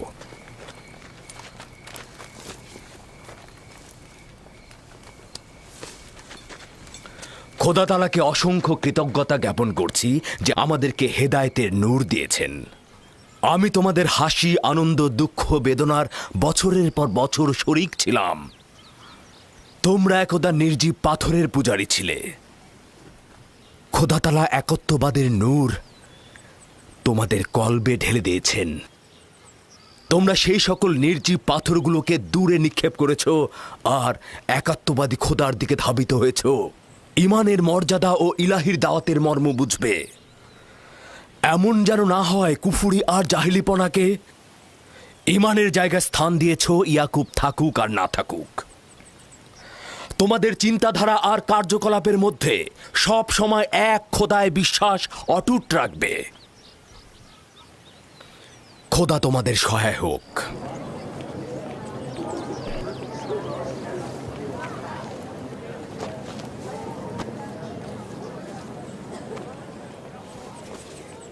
তুমি বছরের পর বছর আমার হয়ে রাখালি করেছ, কোনো উপহার গ্রহণ করনি। তোমার নিজের সম্পদ বলতে কিছুই নেই। আমার অর্ধেক ভেড়ার পাল তোমাকে আর আমার কন্যাকে উপহার দিচ্ছি। আশা করছি এই সম্পদ তোমার কাজে লাগবে। শুকরিয়া জ্ঞাপন করছি। খোদা আপনাকে অনেক বেশি কল্যাণ আর বরকত দান করুক। শুক্রিয়া আব্বাজান। শুক্রিয়া। সত্যি বলছেন আব্বাজান? এটা তো ইয়াকুবের হক। এটা বছরের পর বছর কষ্ট বহন করার উপযুক্ত মর্যাদা। খোদা হাফেজ ইয়াকুব নবী। খোদা হাফেজ। খোদা হাফেজ। আবার আসবেন। খোদা তোমাদের কল্যাণ করুক। খোদা তোমাদের সহায় হোক।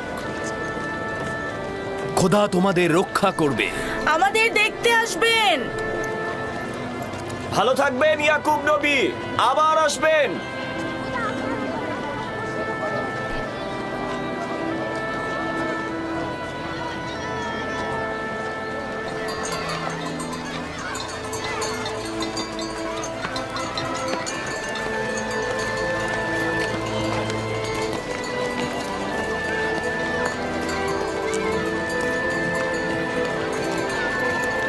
খোদা তাআলা তোমাদের রক্ষা করবে। তোমরা অবশ্যই ক্যানানে আমাকে দেখতে আসবে। খোদা হাফেজ।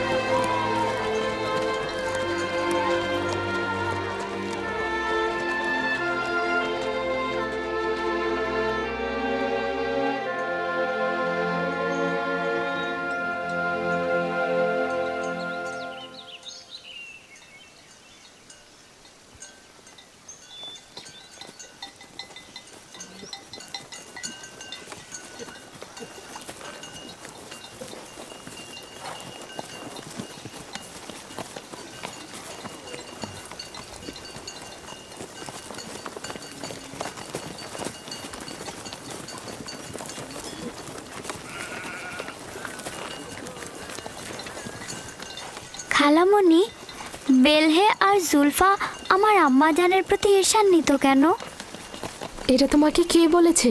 সবাই তো বলছে। ইয়াহুদা নিজে বেলহে আর জুলফার মুখ থেকে শুনেছে। ছোটদের এ ব্যাপারে হস্তক্ষেপ করা উচিত না, কিন্তু যেহেতু তুমি প্রশ্ন করেছো উত্তর দিচ্ছি। বেলহে প্রথমে তোমার আম্মাজান রাহেলের কানিজ ছিল।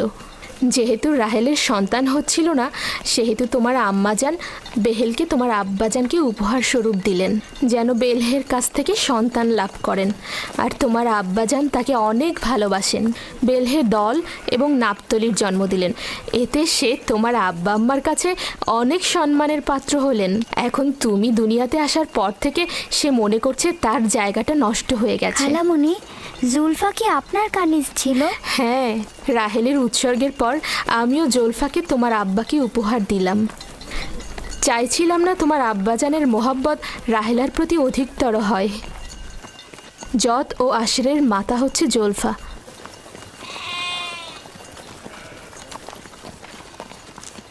লাবি, শামুন, কেন শামুক গতিতে চলছো? ভেড়াগুলো সব ছড়িয়ে ছিটিয়ে গেছে, একত্রিত করো।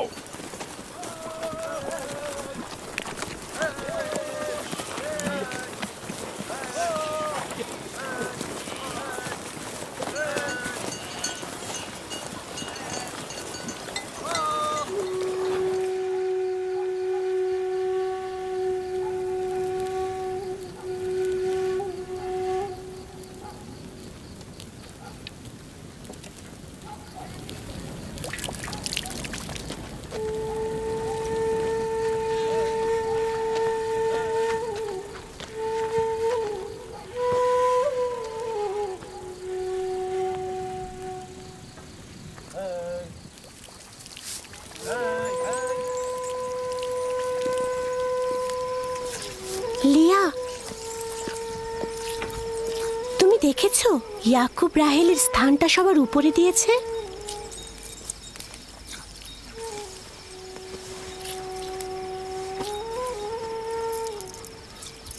আমার বোনের সাথে আমার কোনো ঈর্ষার সম্পর্ক নেই। যেহেতু তার সন্তান সংখ্যা আমার চেয়ে কম, ইয়াকুবের ভালোবাসাও তার প্রতি আমার চাইতে কম। তাহলে কেন ঈর্ষার কথা আসছে?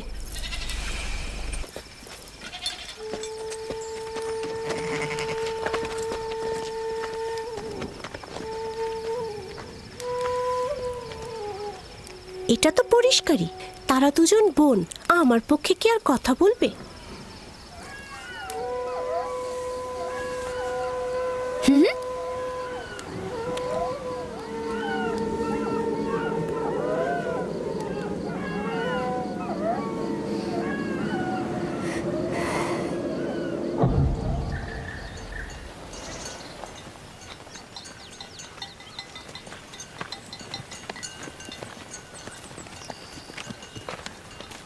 মনে হচ্ছে আমরা একটু বেশিই ঘুরে যাচ্ছি। রাস্তার খুব একটা বেশি বাকি নেই। যাযাবর জীবনের গলিপথগুলো ঠিক এমনই। সফরের সাথে সাথে জীবনটাও এভাবেই চলে।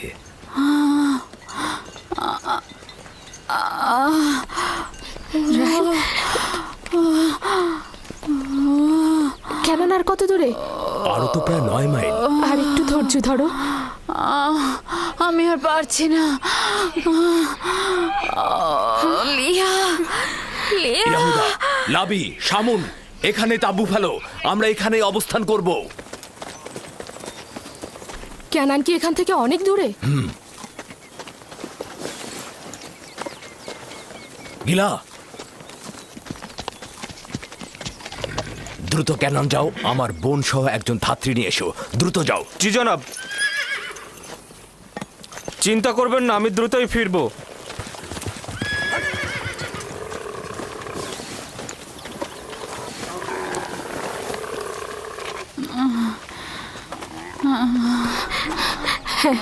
সাবধানে নামো, সাবধানে। এই সাবধানে নামো, সাবধানে। এসো, এখানে এখানে বসো। আস্তে আস্তে যাও। বসো, আস্তে বসো এখানে। আগুন তৈরি করো। লিনের কাপড় নিয়ে আসো জুলফা। হ্যাঁ হ্যাঁ, আনছি। ধৈর্য ধরো, সব ঠিক হয়ে যাবে। কি হয়েছে আম্মাজান? আপনার কি অনেক খারাপ লাগছে? চিন্তা করো না, কিছুই হয়নি। দিনে ইউসুফকে নিয়ে যাও। চলো না, ও থাকুক। ধৈর্য ধারণ করো বোন আমার।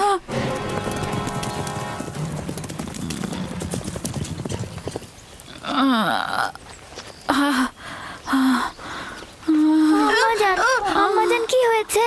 আম্মাজান আমাকে ছেড়ে দাও, আমাকে ছেড়ে দাও। আম্মাজান, আম্মাজান, আম্মাজান কি হয়েছে? ইউসুফকে সামনে রাখো। এসো ইউসুফ, এদিকে এসো। ইউসুফ, তুমি বাবা আমার সাথে চলো, আমার সাথে এসো। আম্মাজানের কি হয়েছে? কিছু হয়নি আমার পুত্র। ইউসুফ, তুমি ওখানে যেও না। আব্বাজান, আমার আম্মাজানের জন্য ভয় লাগছে। ভয় লাগার মতো কিছুই হয়নি, আমি তো আছি। শান্ত হ বেটা, শান্ত হ।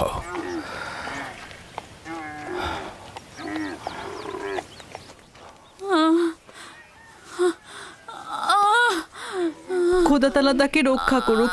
তার পূর্বের বেদনা অনেক কষ্টদায়ক ছিল। আহারে, কি অবস্থা!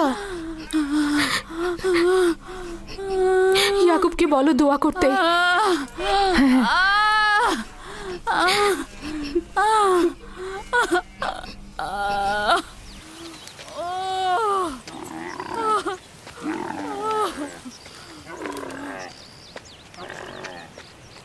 কি খবর? রাহেলের অবস্থা কেমন? এখনো কোনো খবর নেই। লিয়া বলেছে আপনাকে তার জন্য দোয়া করতে। তার অবস্থা একেবারেই অনুকূলে নয়। আমাদের আরো কিছুক্ষণ সবুর করতে হবে। ধাত্রী পথেই আছে,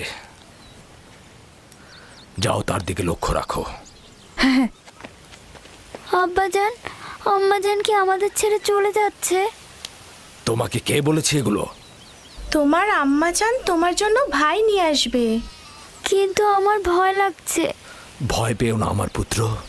দিনহে, জি আব্বাজান। ইউসুফকে নিয়ে খেলা করো। এসো ইউসুফ।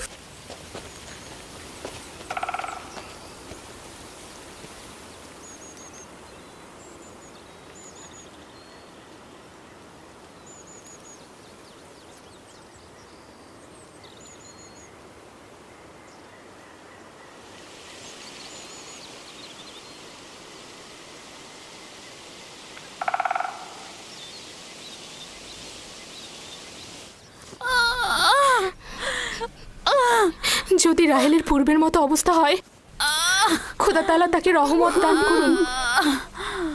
আমার কিন্তু মনে হচ্ছে এই যাত্রায় আর রক্ষা হবে না। বদ চিন্তা থেকে মুক্ত থাকতে পারো না, অলক্ষণে পেঁচা।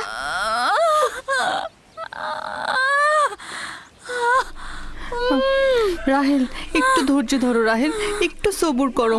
ধাত্রী পথেই আছে, কেন তো বেশি দূরে নয়।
আম্মাজান, আম্মাজান, আম্মাজান, আম্মাজান, আম্মাজান, আম্মাজান, আম্মাজান, আম্মাজান, আম্মাজান, আম্মাজান, আম্মাজান, আম্মাজান, আম্মাজান,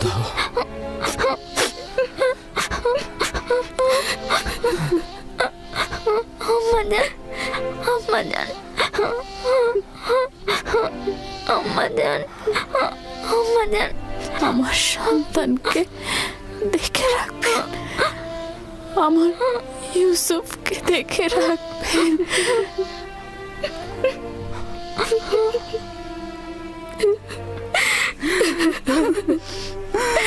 রাহেল, বোন আমার,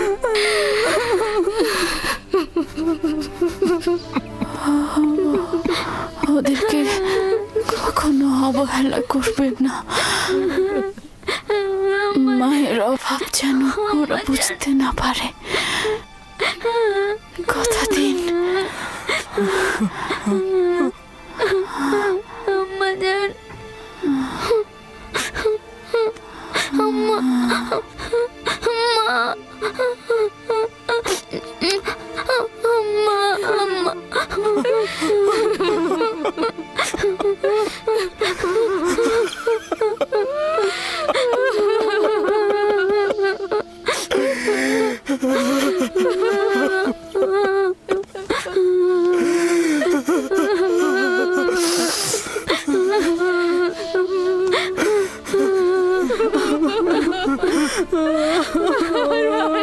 মানু, বোন আমার, রাহেলা, মানু, খালামণি,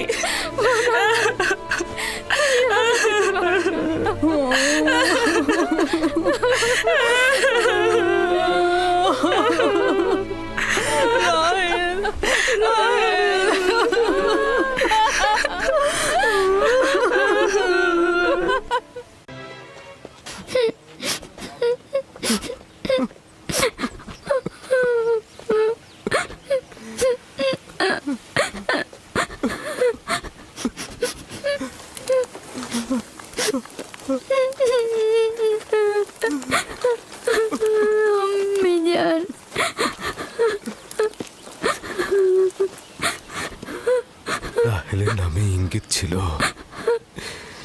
ও সকালে ইন্তেকাল করবে। হে পরওয়ারদিগার, রাহেলের বিচ্ছেদে আমাকে সবুর ধরার তৌফিক দাও।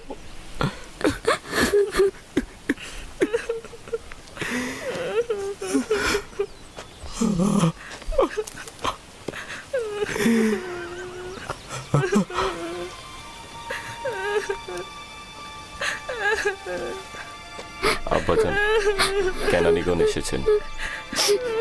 তাতে কি ফায়দা?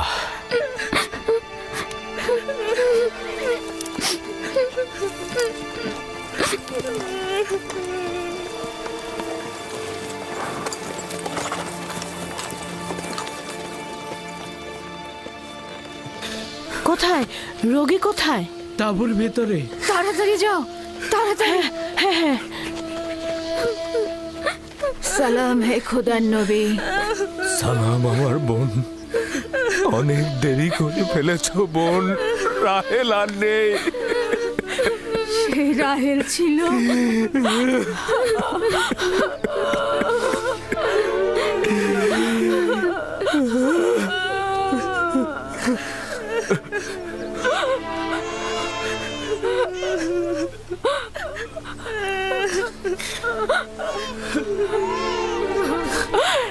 এ তো আমাদের ভাগ্যের লিখন ছিল। এ ধরনের সমস্যা বলি আমাদের অপরিচিত নয়। আমরা এই বিপদেও খোদা তাআলার কাছে সাহায্য চাইব।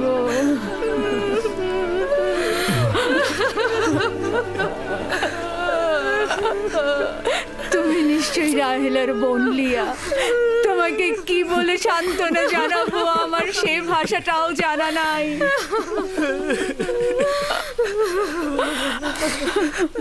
দেখো আমার সন্তান, তুমি যেখানে এসেছো সেটা একটা মুসাফির খানা। এখানে কেউ আসে আবার কেউ চলে যায়। খোশামদের পুত্র, তোমার আগমন মোবারক হোক। ওর আগমন মোবারকময় নয়, মোবারকময় নয়। তাকে বেনুনি ডাকবে। দুর্ভাগ্যময় সন্তান, আমার বোনের মৃত্যুর কারণ। চুপ করো লিয়া, চুপ করো। জন্ম মৃত্যু সব খোদার হাতে। এই শিশুর তো কোনো দোষ নেই। তোমরা দেখে নিও, সে এমন সন্তান হবে তার উপর সকল দায়িত্ব অর্পিত হবে। সে পিতার সকল কাজ দেখে রাখবে। বাবু সোনা, তোমার নাম কি? আমার নাম ইউসুফ। ওরে আমার লক্ষ্মী সোনা, আমার কাছে এসো। তুমি রাহেলের স্মৃতি, তুমি আমার কাছে এসো।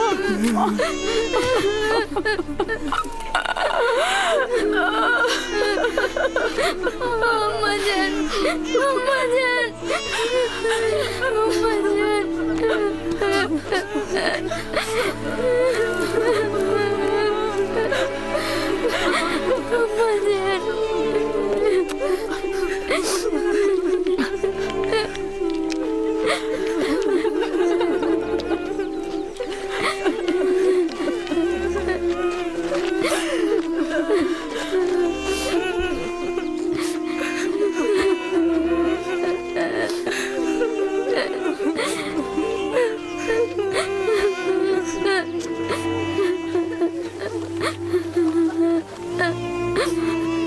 হে পরওয়ারদিগার, নিঃসঙ্গ রাহেলের আত্মার প্রতি রহমত বর্ষণ করো। আমিন।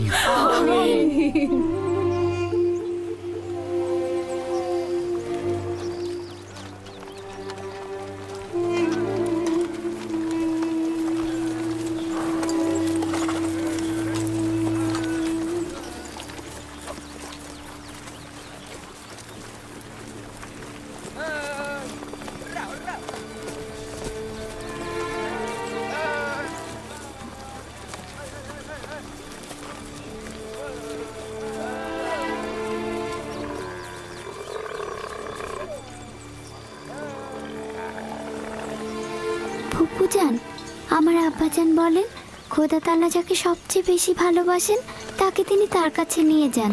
ও, তুমি জানো খোদা তাআলা তোমার আম্মাকে তার কাছে নিয়ে গেছেন? আমি জানি খোদা তাআলা তাকে বেহেশতে নিয়ে গেছেন, কিন্তু আমি তো তার বিচ্ছেদ সহ্য করতে পারছি না। শান্ত হও বাবা, এই দুরবস্থায় খোদা তাআলা তোমাদের সাহায্য করবেন। খোদা মেহেরবান। হায় কে ফুপু, বেহেশত কি এখানকার থেকে উত্তম? হ্যাঁ বাবা, উত্তম। তুমি তো তোমার বয়সের চাইতেও বেশি বুদ্ধিমান। খোদা তাআলা তোমার সহায় হবেন। এই এত ছোট বয়সে কোনো বাচ্চা এত বোঝে না। তুমি নিশ্চয়ই মহৎ ব্যক্তি হবে। আমি ইউসুফের সুন্দর ও নিষ্পাপ চেহারায় এবং তার সুন্দর বচনভঙ্গিতে একজন মহৎ ব্যক্তির নিশানা দেখতে পাচ্ছি। সে তার সমবয়সীদের চাইতেও অনেক বেশি বুদ্ধি সম্পন্ন।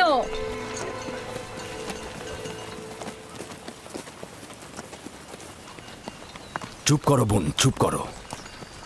ইউসুফ তার অন্যান্য ভাইদের মতোই, কোনো পার্থক্য নেই।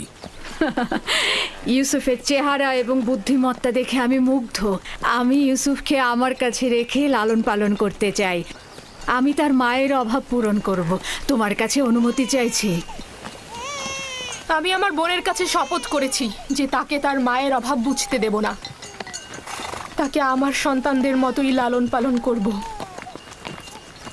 কিন্তু তুমি তোমার এত সন্তানদের মধ্যে তা কি পারবে? তার কোনো সম্ভাবনা নেই। আমি তাকে এক মুহূর্তের জন্য চোখের আড়াল করতে পারবো না।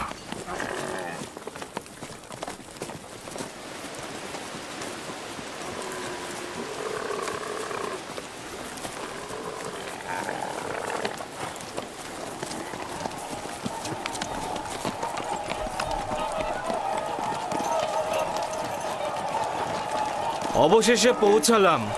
এটাই সেই শহর যেখানে আমার জীবনের শেষ দিন পর্যন্ত থাকতে হবে।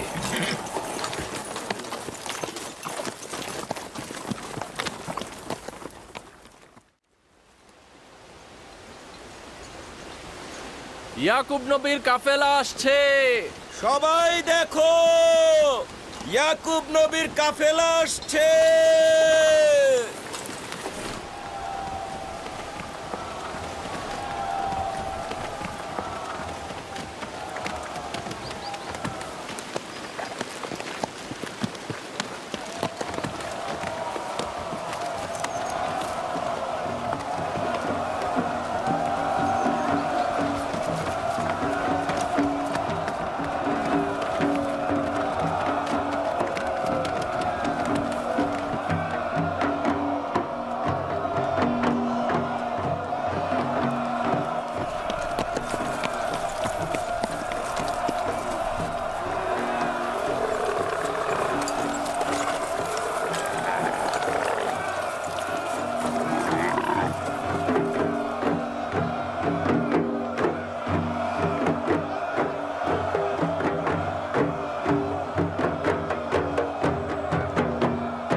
খোশ আমদেদ।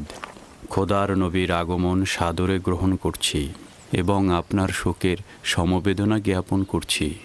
আপনার উপরে যে মুসিবত নেমে এসেছে খোদা তাআলা আপনাকে ধৈর্য ধারণ করার তৌফিক দান করুক। জীবন ও মৃত্যু তো খোদার হাতে, আমরা তার প্রতি অনুগত থাকব।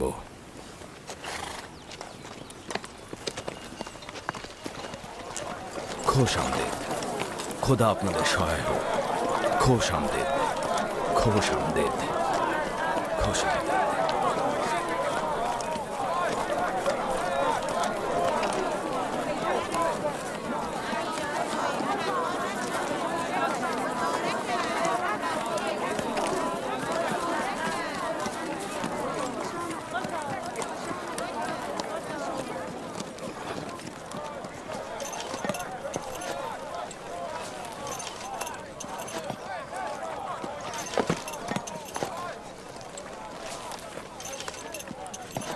বোন আমার, আমাদের আব্বাজান ইসাক নবীর কবর কোথায় দেওয়া হয়েছে? তুমি সে জায়গাটা চেনো। আমাদের দাদা জান হজরত ইব্রাহিম ও তার সহধর্মিনী মাকফিনা আর আমাদের আম্মাজানের কবরও ওখানেই দেওয়া হয়েছে। প্রথমে জিয়ারত, পরে তাদের সাথে নতুন করে প্রতিশ্রুতিবদ্ধ হব। লিয়া, সবাইকে বলো আমরা একসঙ্গে সেখানে যাব। ইয়াহুদা, লাবি। বাসমে, তোমাকে যে আমানতটা রাখতে দিয়েছিলাম সেটা নিয়ে এসো। আমরা আব্বাজানের কবর জিয়ারত করতে যাচ্ছি। জি।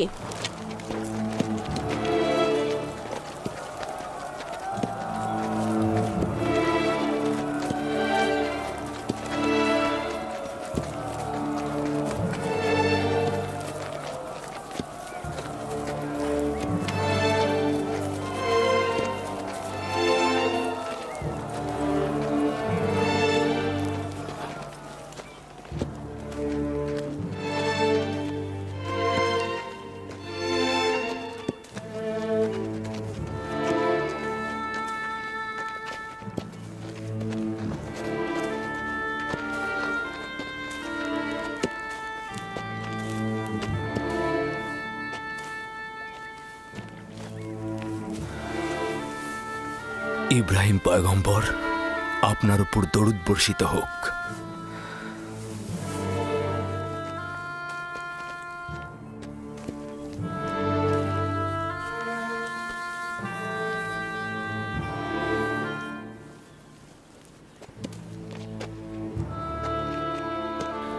খোদা তাআলা ইসাক ও ইব্রাহিমের রূহকে শান্তি দান করুক। কেনানের অধিবাসীগণ তাদের ঈমানের হেদায়েতের জন্য তাদের কাছে ঋণী।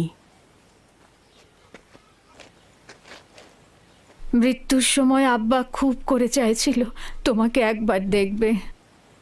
সে তোমাকে তার পরের পয়গম্বর বলেছে।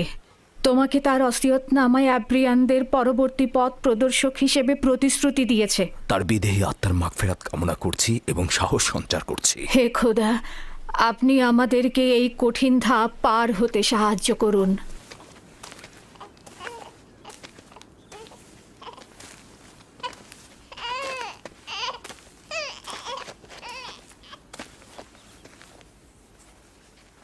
এই পোশাকটির মালিক আমাদের শ্রদ্ধেয় দাদাজান হজরত ইব্রাহিম উত্তরাধিকার সূত্রে আব্বাজান ইসাকের কাছে এসেছিল। এখন তুমি হচ্ছ এর উত্তরাধিকারী। যেহেতু আমি আমার পিতার প্রথম সন্তান ছিলাম, তাই তোমার অনুপস্থিতিতে আমি একে সংরক্ষণ করেছি। এখন আমাকে দেওয়া আমানত তোমার কাছে সমর্পণ করলাম। আমার আব্বাজানের ওসিয়তের ভিত্তিতে তোমার পরে পরবর্তী আম্বিয়ার কাছে পোশাকটি পৌঁছাবে। সম্ভবত এটিকে রেসালাতের জুব্বা বলা যেতে পারে।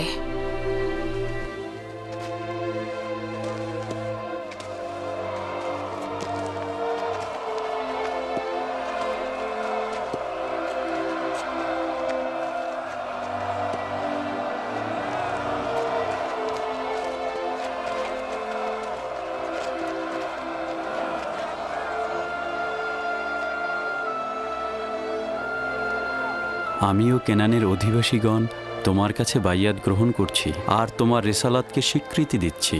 হজরত ইসাকের পর তোমাকেই খোদার নবী বলে স্বীকার করছি। মোবারক হোক, মোবারক হোক, মোবারক হোক।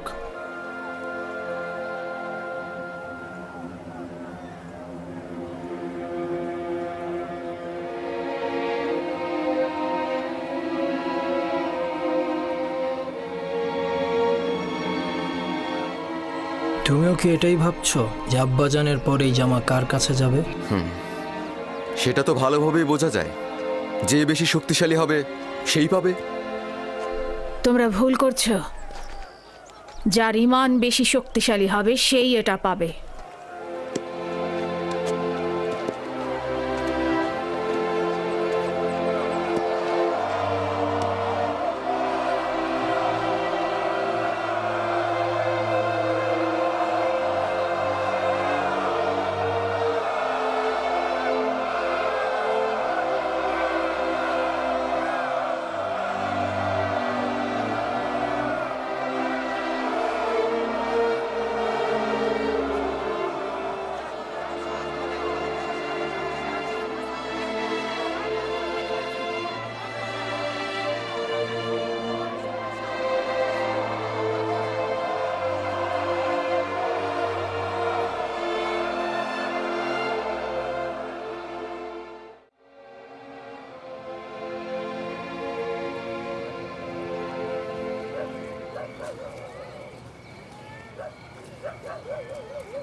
আম্মাজান, আমার ক্ষুধা লেগেছে।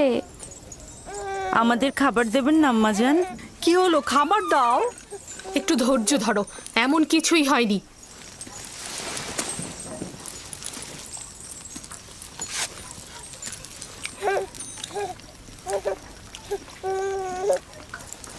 নাও।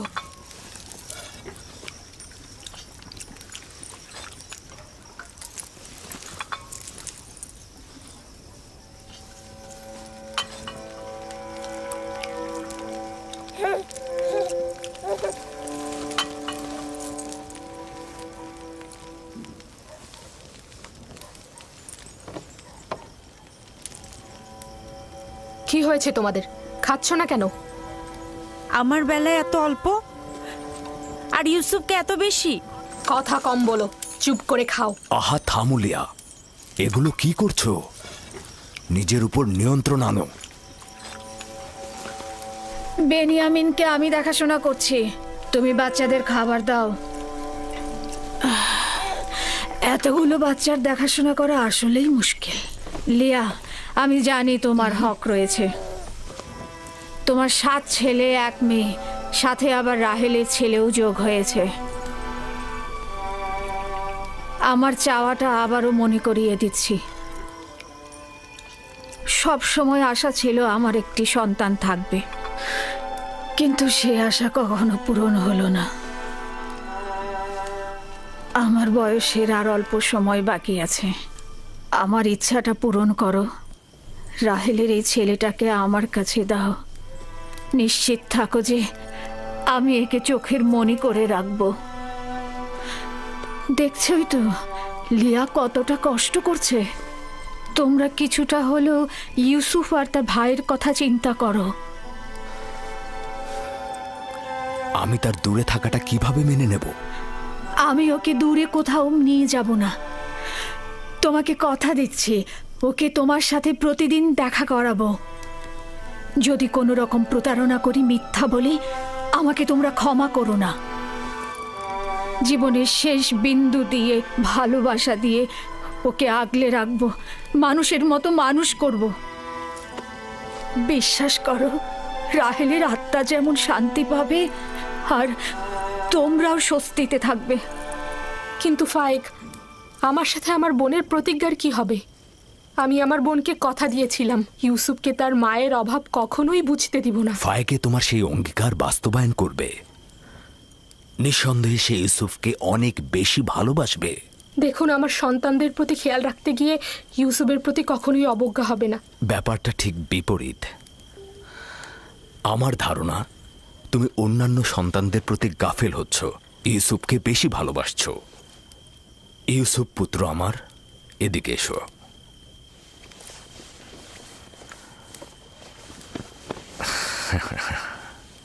বলো তো পুত্র আমার, তুমি কি ফুপু আমার সাথে থাকবে? জি আব্বাজান, ফায়েকে ফুপু মা একজন ভালো মা। না সোনা, আমি তোমার প্রিয় মাতার মতো নই, তবে চেষ্টা করব তার মতো হতে। তার ঘ্রাণ কিছুটা হলেও তুমি পাবে। আমি তোমাকে কথা দিচ্ছি ভাই, ওকে আমি বুক দিয়ে আঁকলে রাখবো, ভালোবেসে সবসময় চোখের আড়াল হতে দেব না। বেশি কষ্ট পাওয়ার আগেই ওকে তুমি এখান থেকে নিয়ে যাও। তার মানে কি আমরা আর ইউসুফকে দেখতে পাবো না? কে বলেছে? তোমরা প্রতিদিনই ওর সাথে খেলা করতে পারবে। তাহলে তো আমরা ইউসুফের সাথে খেলা করতে পারবোই, তাই না? অবশ্যই পারবে। চলো ইউসুফ, চলো আমরা খেলি, চলো। কি খাবার রেখে যাচ্ছ কেন? আগে খেয়ে যাও। সাবধানে বাচ্চারা।